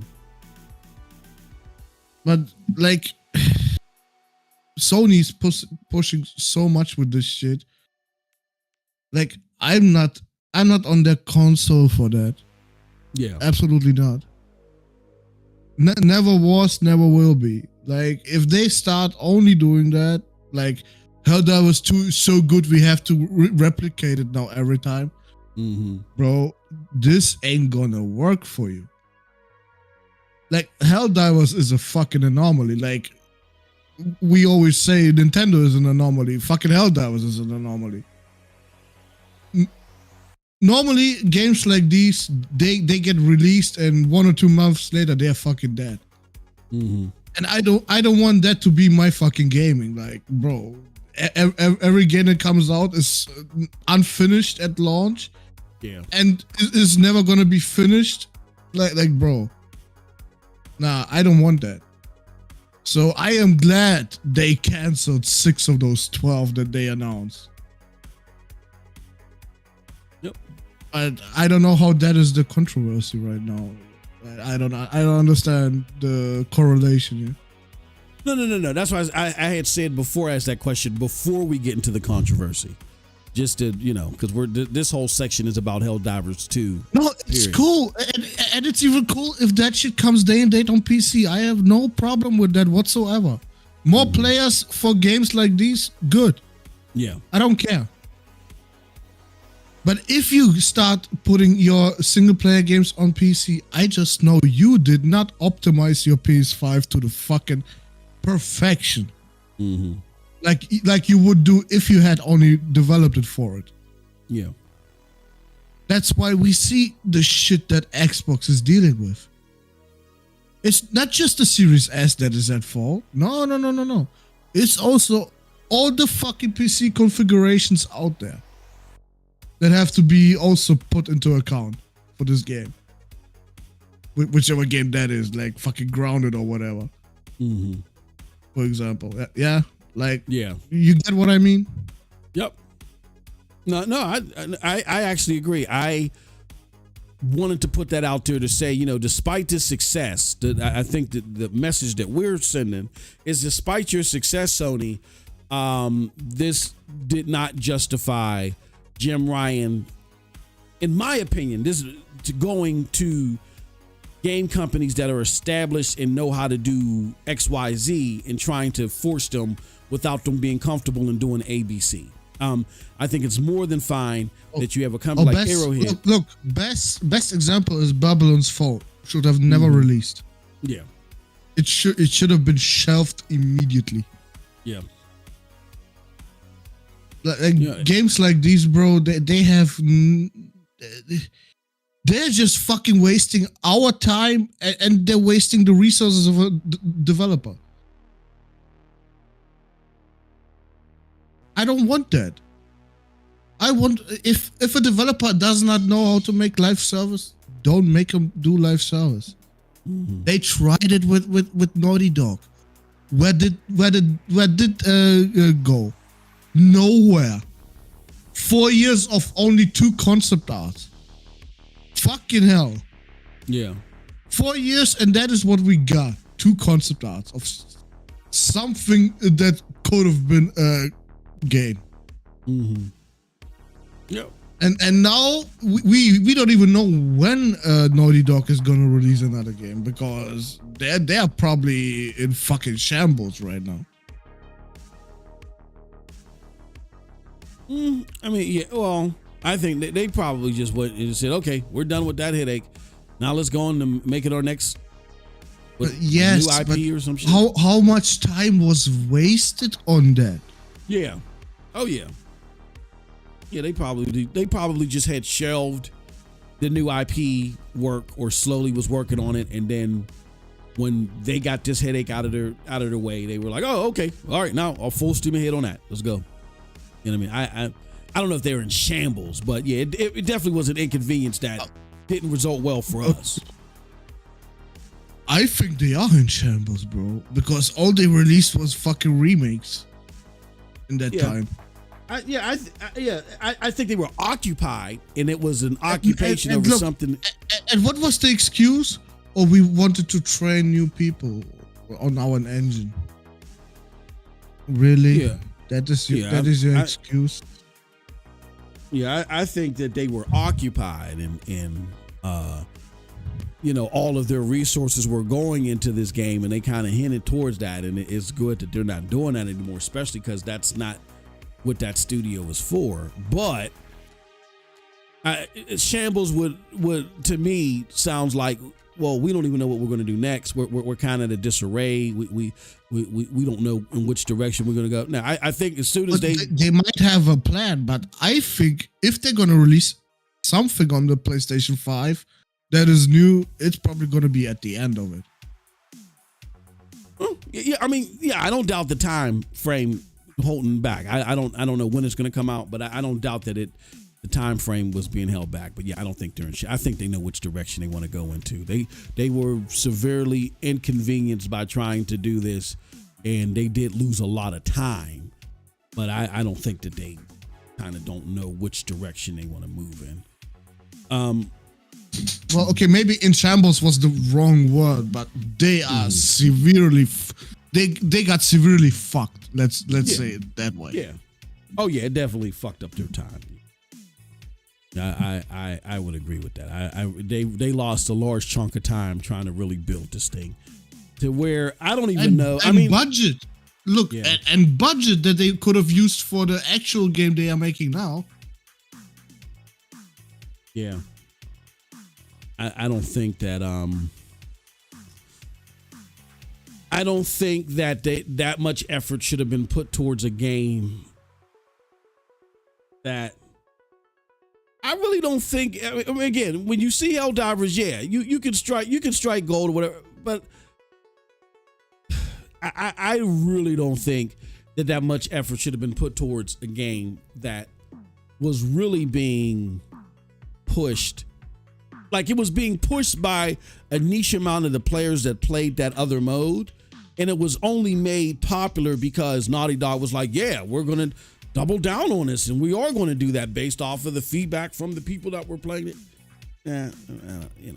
But you live and you learn. And this was a deep burning lesson that hopefully Sony realizes that, yes, if somebody is set up and suited, or if they have the right parts to do it and support it properly without you fucking up what you know what I'm saying, your golden way of movement, then yeah, go ahead and pursue it. Like if you got an Arrowhead that can do a Helldivers, great. If you got what's her name that came from Stadia and Ubisoft or whatever that's gonna do her game, yeah. And then if you got the developer that's gonna do Concord, if you got development teams like that, great.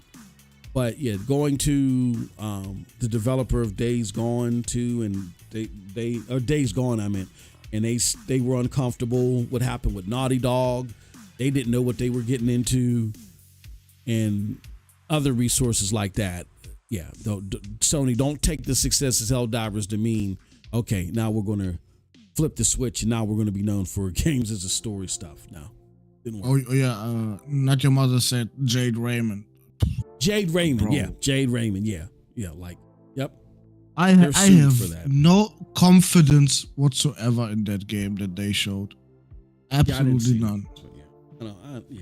I think, this is going to sound mean. I think Jade Raymond is overhyped. I don't know about Assassin's Creed. I don't know what she did, what she contributed there, because I didn't play those games. But dude, this shit looks like the finals just in third person with some fucking elements of Payday. Yeah.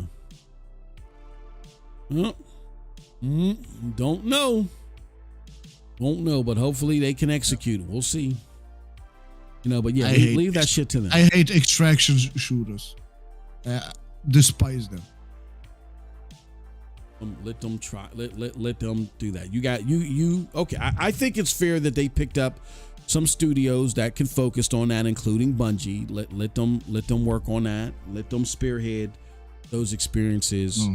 Right. Marathon is also an extraction shooter. Wow. Yeah. So much innovation. Let them do it. And don't try to force that down, especially if they're not comfortable in doing it. If they come to you and like, yeah, we really want to do this, like make sure they're resourced, they got the right people leading the way or whatever, and there's care to the quality. But nah, don't you come corporate suit and try to shove it down their throat. All right. I'm sure the Bungie wanted to make Marathon. Oh, I'm talking about in regards to Naughty Dog. Yeah, of course Bungie wanted to do. Yeah, Bungie, Jade Raymond's group, and this Firewalker or Firemist, or whatever the hell they wanted to make that shit.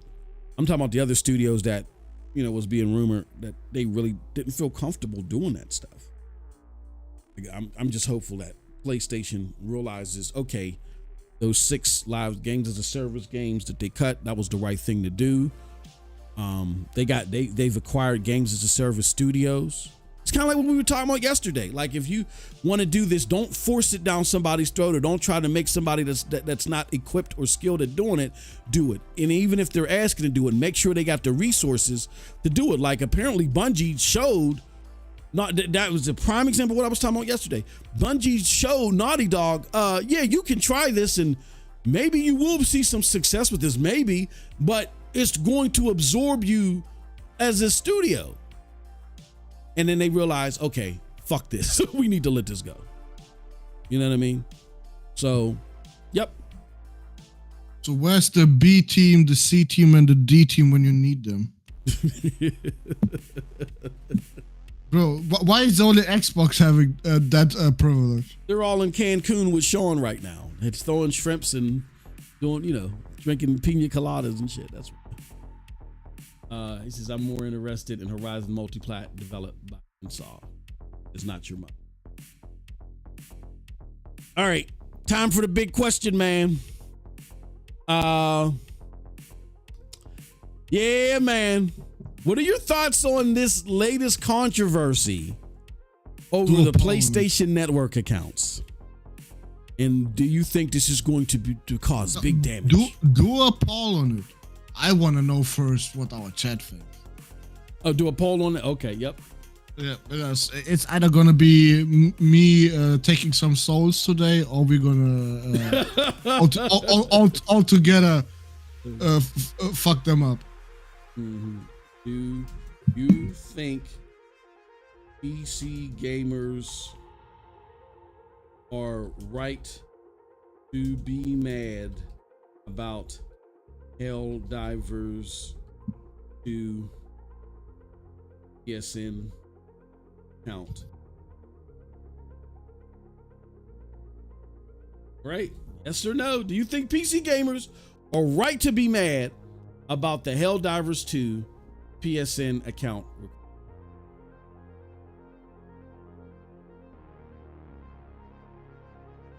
Do you think are they right to be mad? Yes or no? All right, let us know. We already got an immediate no. I give you 10 minutes for this shit. Yeah, we got an immediate no. We got 4 immediate no's. All right. Well, before we get to that, I guess you're waiting on for results for that. I got another question for you about this. Now that we know that the PlayStation 5 version alone is still the year's best-selling game, at least for North America, does it make any sense porting this game to Xbox to you now? Does that make any sense at all now? Come again? Now that, from Matt Piscatella telling us that for NPD, yeah, Helldivers 2 is number 1. Even if you take PC gamers out, it still would be number 1 on place because of PlayStation 5 sales. Now that we know that, does it make any sense to do an Xbox port to you? Toriega, he's stupid. Would you be surprised if I said yes? Okay, I would be surprised. Why would you think that? Because some dumbass rumor said so. fuck y'all. No, absolutely not. There is really no fucking reason. Like, PlayStation sold probably more PlayStations with that than they did with fucking Last of Us. I'm telling you. That makes me want to go back to that video that we were laughing about that I did. It had all those salty motherfuckers coming from TikTok when they were like, oh no, this isn't even a system seller. Oh no, being that most of the activity is on PC, that's what's keeping it afloat. Yeah, it makes me want to go back to that video. Okay, not your mother. And who's gonna optimize it for the Switch? Bro, all the bugs. It's gonna look like fucking Roblox, brother. Yeah. All the bugs are gonna be real life size and shit. You can step on them. You can't shoot them. You step on the bugs in the Switch version. Oh shit! Nah, that don't, man. No, that ain't happening. So why is it not happening, Moss? What happening on Switch? Oh my god! I mean, no, on Xbox. Oh! I don't know if it's. I hope it's not happening on Xbox. I was saying it's not happening on Switch. I hope it's not happening on Xbox. I think these numbers help solidify why. These numbers help solidify why it should not come to Xbox. Like, Xbox doesn't even believe in its own ability to sell hardware. 31% down year over year. Why would, okay, we're about to get into the controversy. They couldn't even exercise their ability to have you sign into a PlayStation account. That's how badly resourced they were for this game. They were even talking about recently about not being able to support the war bond system, which is, to me, at the crux of why people keep coming back, because they're coming back for that grind, right? To get, to access the shit on the war bond. Why would you compound that with having to do parallel updates and development for a platform that doesn't even sell its own fucking games? Like, you're not putting this in Game Pass. You would have to sell this game. So when you look at the general number of multiplats, they're selling in the realm of 15-20% versus their PlayStation counterpart. That's just versus PlayStation. That's not, versus PC and then Switch. That's just versus PlayStation.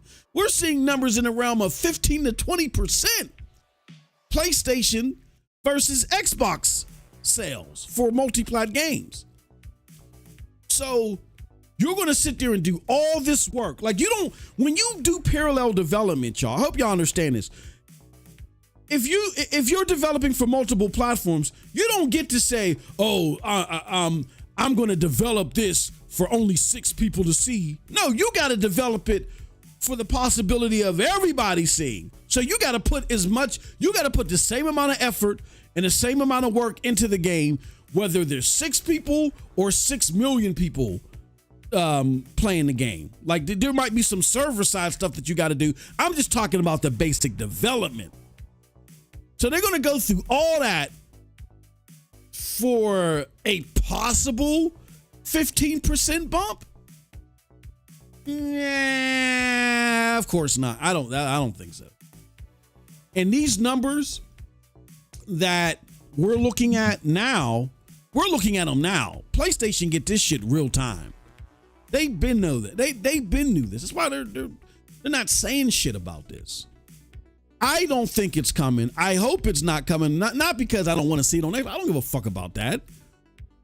I just don't want the game to suffer any more than it has to, and it would definitely suffer if it's on PlayStation. I mean, if they were to make an Xbox port. If Nintendo Switch had a fucking AAA console, and the Nintendo Switch console was selling as much as the Nintendo Switch handheld hybrid, I could understand that. And then I would be like, well, you know what? This might not be great for PlayStation's brand because they're known for exclusivity and they're putting this game on a competitor's play. I would look at that and be like, well, I don't know if this is the smartest business decision, but believe you me, as far as participation and keeping the player base alive, that would definitely help. I would get that. You wouldn't see as much pushback. I would be questioning the business move, but that's not what we're talking about here. We're talking about all this parallel design, all this parallel work for a group. The juice is not going to be worth the squeeze, is what I'm trying to say, basically. But I think we've given it 10 minutes. We've gotten 8 votes. Don't vote on our poll if you haven't. Right now, with 8 votes, 88% says no, we don't think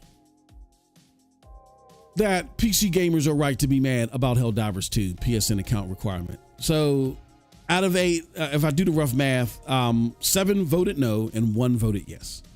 So the person voted yes. You want to step forward? No, I'm just okay. So here's the deal from what I got right now. Mm-hmm. The only small ass percentage that can complain about this are people that are in a country where PSN is not supported. Okay. That makes sense. Those are the only ones that can complain about this shit. Mm-hmm. Everybody else, buddy. Oh, no, we're not doing this. No. As a PC gamer, How many fucking sign-up screens do you have to go through? Exactly. On a daily basis? Like, if you have games from EA, Ubisoft, GOG, fucking what else? Epic Games, you got a sign-up screen. You gotta sign up everywhere. You cannot tell me you just got Steam and you never had to do no sign up nowhere. Because that's a lie. Yep. Because as soon as you tell me you played GTA 5 on Steam, I will tell you you're a fucking liar. Exactly. Because you have to go through the social club. Mm-hmm. But there, it's no problem. No. It's no problem. They can all do it. But now the PlayStation is coming in there. From the fucking behind with the 12-inch one. Oh, now it's a problem. Yeah. Mm-hmm. Oh, now it's a big problem. Because, oh, no. We helping PlayStation now too? Yep. Not just Steam? Yep. Oh, no, I have a problem with that. So I have to go to Steam and review bomb the shit out of this game. But for the reason that I hate PlayStation. That is crazy to me. Yep. You are the biggest hypocrites if you say you don't like this. I guess you would be right if PlayStation at first released the game and didn't say shit. Mm-hmm. Yeah? But it was literally in the requirement section before launch. Yep. So if you complain right now and you accepted the fucking terms of service, well, you are a dumbass. Like you seriously thought you're not gonna be forced to do that? Can we do something real quick? I got this live on air. Now Counter-Strike, I know you don't have to do that because Counter-Strike is a Valve game. This Dota 2. Does Dota 2 see? Well, I would have to go to the actual.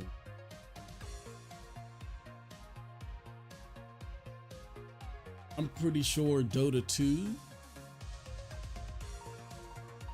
the store. So there goes Dota 2. Okay, Dota 2 doesn't have a sign-in. Doesn't look like. But we got.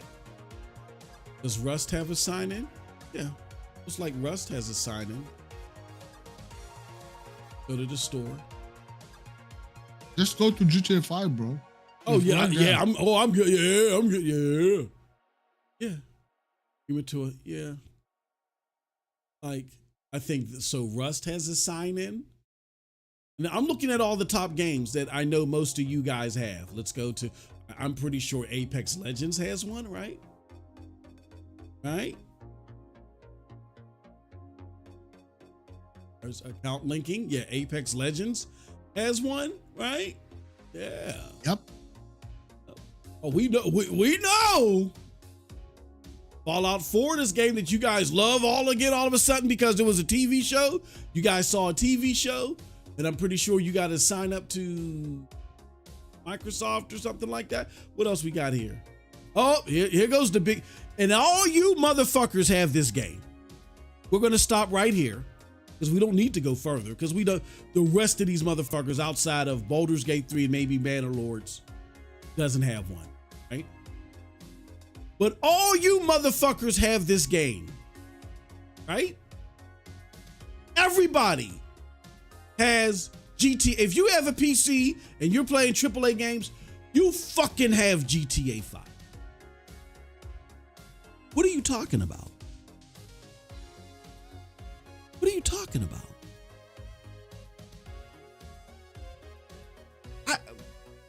It's so hypocritical and it's just so rooted in I fucking hate PlayStation So I gotta, all these salt mining content creators got to create this new, this new thing to get all riled up about. It's ridiculous. But I'm sorry, I didn't mean to cut you off. I just wanted to do that exercise real quick, just in case people were like, no, this is the right thing, Moss. All you motherfuckers have GTA 5. And you didn't say a peep when that was a requirement. Go ahead, Coldblood. I'm sorry, brother. I got nothing else to say. I already proved my point. Yeah. Like it's just crazy to me. Y'all sitting there doing all this. If you don't want to have these headaches with fucking launchers and sign-up screens, get a PlayStation or Xbox. Exactly. Yeah. Over there, you don't have to do that. Requires third-party account with Call of Duty. Right? I mean, are we looking at that? Am I looking at that right? Requires third-party account. Y'all ain't saying shit about that. What else the fuck we got? Or maybe if there is a screen, like you said, an actual primer, you have to have a Capcom account. Mm-hmm. Yeah. Like, okay, get mad at that. Yeah. Absolutely. On console, it should be absolutely fucking illegal, in my opinion, to have anything beyond you being in PlayStation Network. Yeah. Yep. But look at this. All these games that I'm showing you are the games that you guys are playing the most. Let me see. Does PUBG have one? Probably not. We'll see. Let's just check. No. That's just the EUL, the end user license agreement. I was about to say back in the day they did. Yeah. Call of Duty, GTA 5, Fallout, Apex Legends. These are all the games that you're playing now. You gotta have that shit. What's this, Manor Lords? And with Manor Lords, it uses Epic Online Services? The fuck does that even mean and shit? What the fuck? What does that even fucking mean, Coldblood? It uses Epic Online. So you gotta go through Epic? Oh, I don't know, maybe. The fuck what does that even mean? But y'all don't have shit to say about that? Of course not, because it's not PlayStation. Hold on, I'm signed in down here. Signed in on another web browser. Let me just confirm that I can't believe this can't be what that means. This can't be what that fucking means. I'm eating right now. I'm entertained. What the fuck are you guys talking about, man? I'm not signed in. Why not? Nah, I'm not. Let me go to. J Gaming. Literally the first thing I said. Shut the fuck up, please. If you come in late, please shut the fuck up. What did he say?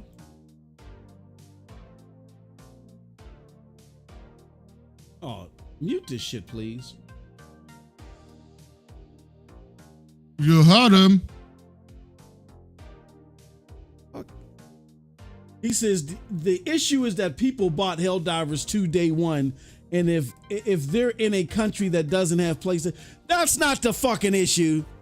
I mean, that is an issue, but that's not the issue.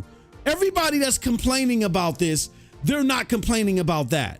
So are you telling me that for these other services, they don't require you to sign up to? Right? Like when they first went on Helldivers page, and that was part of the agreement that it said from the very beginning, you're going to require this, and you didn't have to do it at first.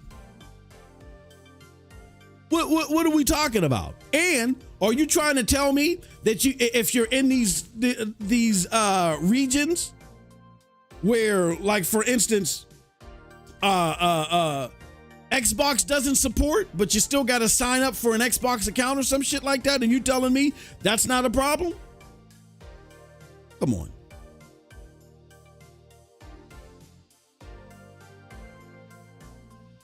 I just don't. I don't think that everybody is. Look, we acknowledge there is a very small percentage of people that gonna have a problem with that, and Sony better find a way to fix that for these people. Yep. But everybody else, brother, like the dudes in the US, they got nothing to say, bro. PSN exists over there. Thank you. And the people that are complaining are the people that are in regions that PlayStation supports. So that's just trying to play semantics and find some type of way just to excuse arguing about this. It's not that big of an issue that we're seeing. This is just a pile on, because here's what I've noticed is that when I put my Helldivers 2 video out there, people were like, you know what? I think it needs to come to Xbox because this really isn't a PlayStation game. What? What the fuck does that mean? It's PlayStation owned IP and PlayStation is publishing it. They just so happened to put it on PC.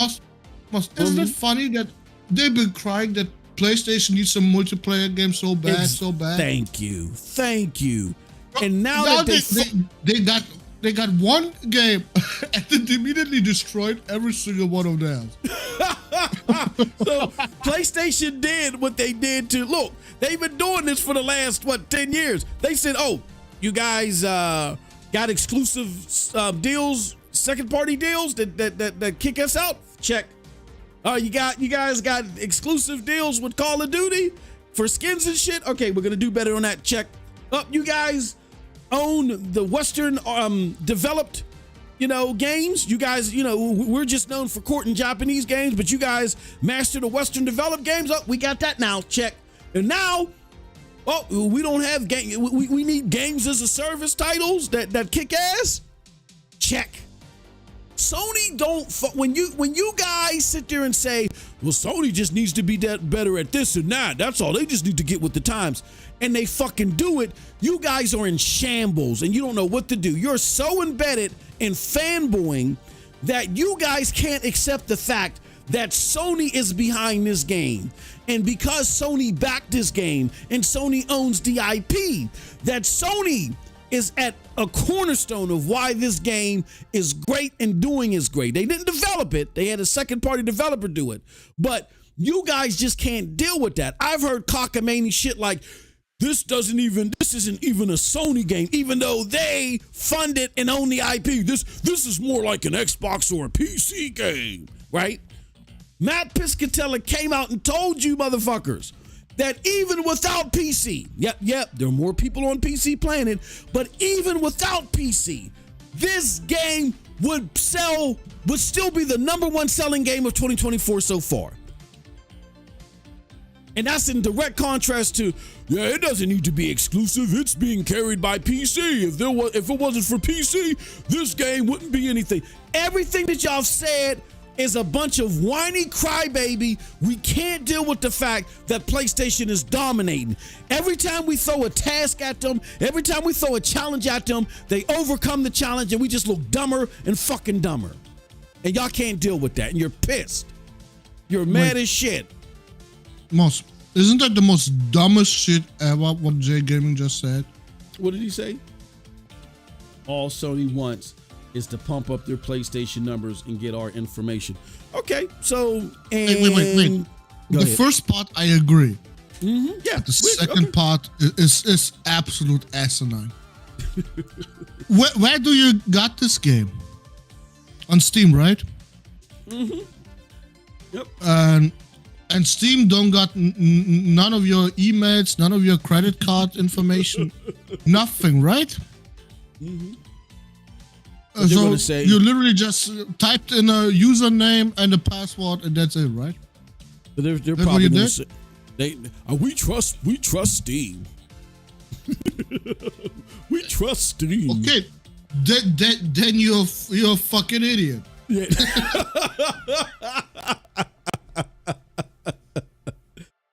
Yep. Crazy. Doesn't make any sense. There is no plausible argument for the amount of backlash this is. This is just a bunch of haters, right? And unfortunately, you can have situations where it's the vocal minority that gets something kicked off and people just fall in line, because often people are just sheep. You know, we've seen that with the Stellarblade stuff, and I think we're seeing it here. You got, and I know because I've been having these conversations with you mofos since 2017. You guys hate PlayStation that much. Y'all can't stomach the fact that this is a PlayStation game. And even though PlayStation lets you know this is our property, and they put their stamp on it. Wait, can I please destroy Jay Gaming for a second? Go ahead. Jay, you know how easy it is for me to find your fucking IP address literally over Steam? Any fucking multiplayer game you play, I could find your IP address. Mm-hmm. You want to talk about Sony gets hacked more than Steam, bro? Yeah. Stop. Funny. Let's not pull out this old ass, was that 2010, 2009 shit. Let's not do that. It's 14 years later. And as far as any data that was hacked from Sony, that was company data, not end user PlayStation data. So if you're still talking about what happened with OS software on PlayStation 3, like, cut it out. They were slow to the pack, but they did it. They got the two auth authentication in there, and your stuff is just as protected as it is on Xbox. I would argue even better. So if you're okay with signing into Activision and essentially Xbox and them having your quote unquote data, your data being in the hands of Microsoft, who has a divided interest in manipulating your data and sharing it, and have a bigger digital footprint than Sony as far as sharing your information and doing something nefarious with it. If you're okay with them doing it, stop it with the cap about Sony doing it. Or Sony possibly doing it, or whatever, or Sony being compromised. Anybody that's talking like, yeah, well, I'm okay with Amazon. If you're okay with Amazon, Google, or Microsoft having access to your data, then you don't care about being compromised. You're literally being on YouTube right now. They got your fucking data. Stop it, Jay. Jay, you need to get some breakfast. Have some lunch. Fill your tummy. Pause. And no VPN in the world is gonna come. Stop. Yeah, come on, brother. Come on. So what do you think of VPN? It's not gonna stop people, bro. You think a VPN turns you into James Bond? He probably also cracks all his games over VPN and thinks he can get caught. Oh my God. As someone who has worked with cybersecurity teams and the FBI at a security level, the answer to that is no. No. But you go ahead. Don't tell her what this mofo is doing. But I'm protected by the almighty VPN. Outside of allowing you to funnel past different avenues that gatekeep regions. No, you're not. Your shit isn't being held in encryption. I don't even want to get into that, into the encryption and the access to governments and these companies. Like, the governments aren't smart. They don't do this. They hire companies to do this. Guess who those companies are? They're Microsoft, Amazon, and Google. What are you talking about? They make it by law that they can crack these encryptions. I don't even want to get into that. That's the most asinine belief system I've ever heard in my life. Thank you. Yeah, and VPNs sell your data. Not all of them, but it doesn't matter. If the government says, we've noticed some activity here that there's encryption on, decrypt that and give it to us, please. They're going to do it. A VPN ain't going to save you. Yeah, you better go hide all that stuff that you've been downloading, J Game. Look at him. He probably left. He done powered down, started throwing his hard drives in water. He left to go spam Crap Gamer again with this AI generated picture of a dude crying, and it says Crap Gamer is depressed. Oh, is that what he does on Twitter? All day, every day. Jay, I really hope for your sake, bro, that you didn't believe that and you're one of those goofies that are out there doing crazy stuff and you think that you're safe behind a VPN. Oh my God. As somebody who has used FBI resourced stuff, they know what they want to know. Trust me, that stuff is not protected. And the companies that source that, the biggest companies that source that technology is Microsoft, Amazon, and Google. So sitting there talking about Sony's gonna, bro, you don't have a clue. You are clueless. I'm still here, losers.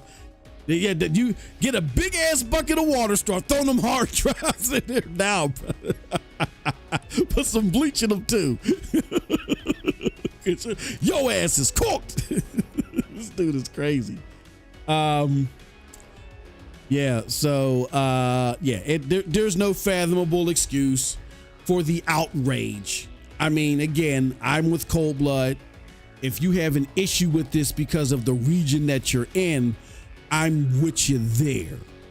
But as far as if you're in a region where PlayStation isn't covered there, but I hope you're making the same noise for when you got to do that with Xbox games. You know what I'm saying? If you're not making that same noise for the Xbox, and that includes Activision, if you ain't making that same noise, then I don't want to hear it. You know what I'm saying? And you got an Xbox game account, I don't want to hear it. Because now you've put your data in the hands of one of the most nefarious companies that compromises out of the big three. Stop it.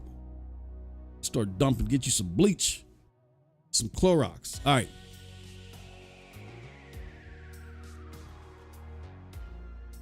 What do you want, kitty? I'm live. Get the heck out of here. Anyway. All right. And I think that's it for the Helldivers topic. Jay Gavin always provides us great entertainment. I love it. All right. Last but not least, with a little bit of time we have left because we're past our time. And I know you got to get ready for work too. We'll get ready to lay down for work. Starfield, man. Let's talk about Starfield real quick. Starfield announced a new update that's going to hit May 15th, 2024, I believe. The update is to include vehicles, map updates in 60 frames per second on, let me get out of here, on the Xbox Series X. And people now question if these updates, including the frames per second update, and I should say that it's a FPS target. They specifically said it's going to target FPS. Excuse me, on the Series X, not the Series S. They didn't, they didn't say the Series S, has to have this requirement too. People now question if this should have been the base version, this updated version that we're getting on the 15th, that this should have been a base version at launch. Right.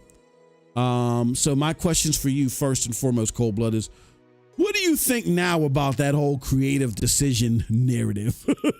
Now that there's going to be a 60 frames per second mode coming for this game.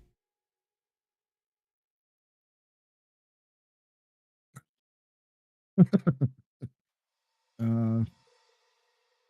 don't know. I mean, probably a rushed ass game where they just did not have the time to optimize anything but the 30 FPS mode. Yeah. And Satya probably pushed them to release that shit as soon as possible. Yep, you're absolutely right, because there was already infighting about that game. Reportedly that they actually wanted it several months earlier. Can you imagine the disaster would have been if the game would have launched earlier than it did? Like, it still launched too early, but wow. Next question. For Xbox, it was still a disaster. Yeah, it was. It was definitely a disaster. It would have been even worse. It was a death. But people are going to hear, but there were 12 million players. 12 million people booted it up. You can get that 12 million people within the 20 million at the time that were on Game Pass. How did that push Game Pass? And how much potential loss did they experience, did they occur by putting it day and date in Game Pass instead of you being able to having to buy the game in order to experience? And lastly, something that Cold Blood brings up all the time, how many returns were there? Because people were pissed when they bought that game. That game was returned like a motherfucker. So yeah, you can sit there and throw these superficial, there were 12 million players. Nah. In full context, it didn't hit the way it would have hit had not only the game been better or lived up to somewhat around the expectations that were set for the game, but you had to buy the game instead of it being in Game Pass day and date.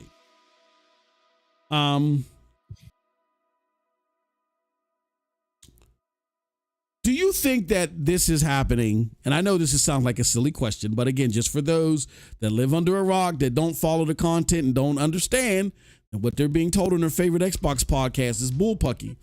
The flyers that Jay Gaming, now let me leave Jay Gaming, the stuff that people like Jay been trying to tell them on Twitter through their AI memes ain't legit. Let me ask you a question. Do you think that they're coming out with this update now in preparation for a PlayStation 5 launch? Absolutely. The whole damn slate. That's the parity patch, bro.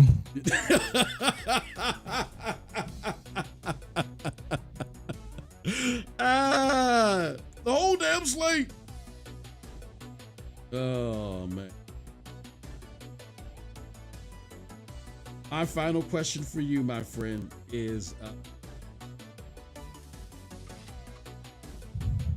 Pete Hines is gone. Starfield was overhyped. Doesn't land where Xbox needed it to land. We just described why, numbers wise. And so far from launch, it's we don't even know if this game can be brought back. And now we clearly were deceived, or those that don't know better or weren't paying attention were deceived about 60 frames per second not being available. What was a creative decision. So we have all that as the history with Xbox's history with Bethesda under their helm. Based upon all that, what is your faith in the future of Bethesda as a developer? And more importantly, how hyped are you now for Elder Scrolls 6?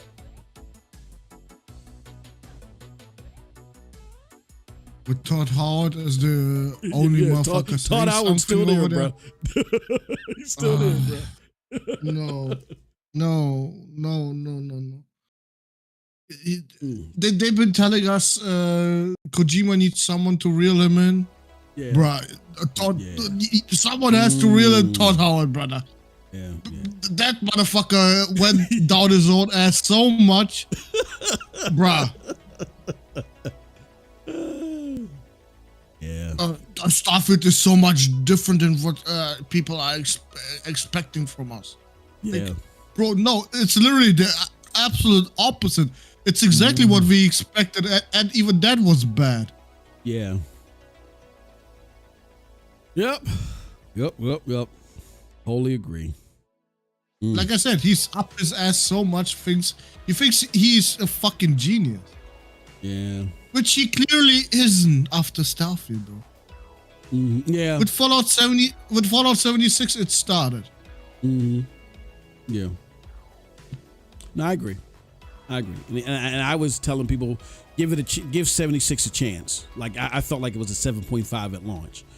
I got to bring that down a little bit. I got to bring that maybe to 6.5.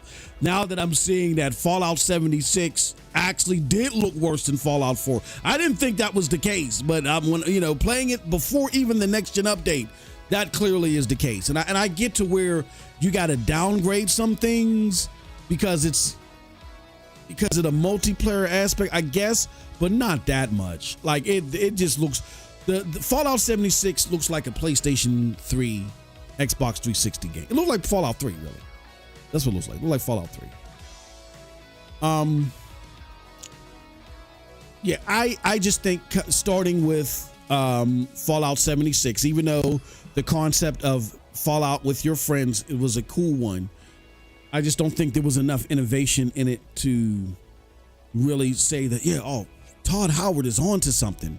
And now that we see Starfield, I just think that Todd Howard, who was a genius back when he created Fallout 3, and then a genius with Skyrim, you know, has just run out of creativity when it comes, you know, he's just run out of creativity. He had a very great concept. He was really good at it. You know, and it's kind of like Sylvester Stallone, right? Sylvester Stallone, you know, he's known for the Rocky movies, and he kills it with the Rocky movies. Even recently, Rambo, he killed it with the Rambo movies. Whenever Sylvester Stallone tried a different type of movie, it always bombed. His specialty was just Rocky and Rambo, but at least Sylvester Stallone, even until recently, made better Rocky movies and Rambo. Like, I think before he hit a wall, I think Todd Howard, as great as the concepts were at the beginning, they have hit a wall, and he hasn't figured out how to innovate them and keep them alive. I have no faith in Elder Scrolls 6 now. I have no faith in it. I mean, he created something to where, yeah, there's TV and books and comics and toys and shit that, you know, you can create things around. But as far as future games, yeah, I don't know anymore. I don't know. I think he put all his creativeness into that. It was something great, but, you know, several, you know, a decade and a half later, it's not, you know, or whatever, however long it would fall out. Yeah, about a decade and a half later, it's not hitting anymore. Yeah. All right. With that said, that is it for today's show. We thank you guys so much for. Wait, you want to look on the timeline of J Gaming? Oh yeah. Go to his page on Twitter and go to replies, and then just scroll down and count how many times you're gonna see him being absolutely obsessed with Crap Gamer. Oh damn! What's I need is, I don't have his Twitter account. I'm gonna follow you, Jay. I gotta see this shit. He's probably his biggest fan ever. Oh man.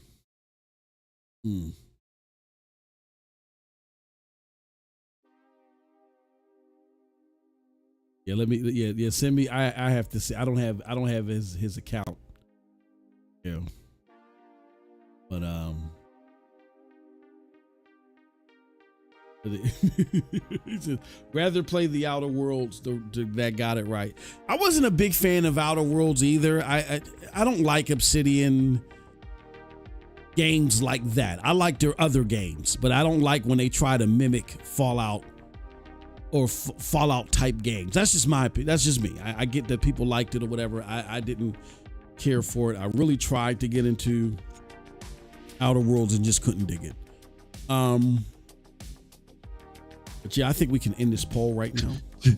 Jay Gaming, yes, and you spam his ass. Yeah, you spam. Yeah, at least he's spamming somebody that's notable. You know what I'm saying? That's somebody that's connected to something. What the hell is he connected to? Like you guys that grift these people. I sent you this shit in the DMs. You guys who grift these people online. Like, you're doing something that's weirdo behavior to me. Like, it's even weird doing it to a Sarah Bond or whatever. But like, I'm not like Code Eastwood. I don't agree with him. We clown him here and there.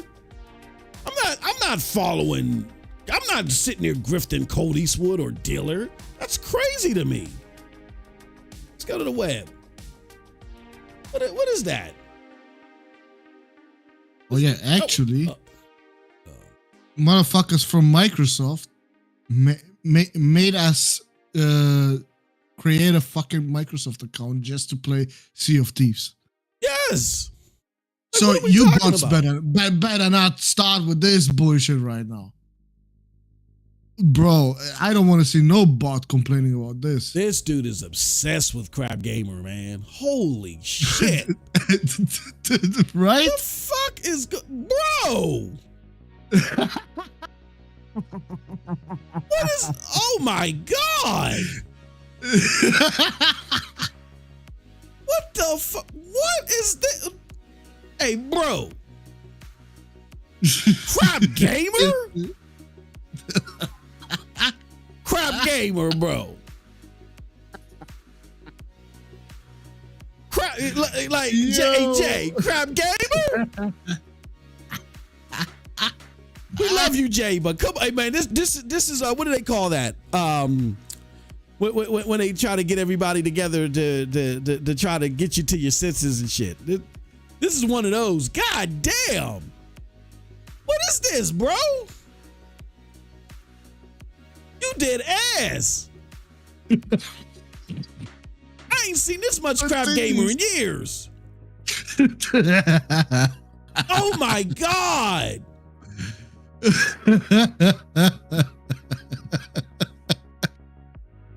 Hit that like button, everyone. Oh my, hey, bro, and you know he got you muted, but you don't care. Oh my goodness. He says, I'm pro Xbox going full third party. That's why, dude, that's now it. That is no excuse for this lonely behavior. At least go after somebody you can get a t-shirt from or something. What are you getting from Crap Gamer? I'm full, like Crap Gamer. I'm going to, that's like me saying, hey, look, I want Cold Blood to start like an Ubisoft. So now I'm going to attack Geek to Sneak in hopes that Cold Blood will, start seeing that and be like, oh no, now I feel compelled to start like it. No, Crap Gamer has no say in Xbox doing such and such. I could understand if you were randomly, which that would still be silly, but it's normal goofy Twitter activity. If you were going to different people and going after them for their third party Xbox activity. You focused on Crap Gamer? Like the PlayStation people don't even acknowledge this dude. Like, what are you doing, bro? It's like trying to lobby the United States to get some type of action out of the Chinese government. What is this? An intervention, that's what they call it. This is an intervention for Jay Gaming. Bro! Crap Gamer? And oh my god, not again. Oh my god.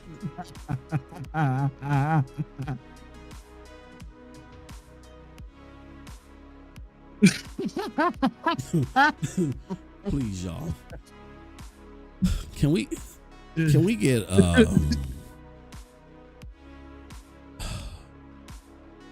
let's do a donation train so we can get Jay Gaming a blow up doll or something, man. Let's get it started. Like all we need is a dollar and a dream. Let's get it good. What the fuck is, bro? I want the Japanese government to do this. So now I'm going to call Sweden and start spray painting their benches, their park benches, so the Japanese what the bruh? What does Crap Gamer can't even convince himself to do anything. Crap can't even convince himself to be relevant. What the hell? What is this? Bro, this ain't 2018. I can see in 2018. Yeah, I hope Phil doesn't listen to Crap Game. Yeah. What the all right, y'all. We are. It keeps going, bro. Look, it's here again. Oh my! I'm out. Look, Yeah, Cold Blood, he's not going to be able to play today. We'll see what tomorrow brings in store, and we'll see what happens with me. I got to go talk to my wife. She's already eyeballing me funny. But, oh my, yeah, let's pick out a date. Let's do this, y'all. If y'all can find it from the Ice Queen Gaming is like, oh my. If y'all can find it, Ice Queen Gaming, just when you think things is going Swayze your way, and then you see this and you probably be like, you know what? Maybe there are brighter days for me. Because this what is this? Again! Oh my God! Okay, I'm done. I'm out of here. All right, look, y'all. Let's pick a day. Was this planned, J Gaming, that we show this on stream? Because this shit is comedy, bro. Hey yo, I'm out. Let's pick a day, y'all. We're gonna do a gravy. We're gonna do like a donation tray. Hey yo, Jay, just hit me up in the DMs. Give me a PO box where we can send this blow up doll or something, man. Send a special kit. You want some cupcakes or something? I don't know. Whatever's gonna make you feel better, bro. That you can. Wow. All right, we're out of here. Y'all have a wonderful weekend. We out. Until next time. Please have a wonderful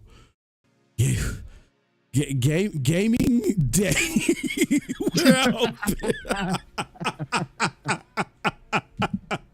Peace.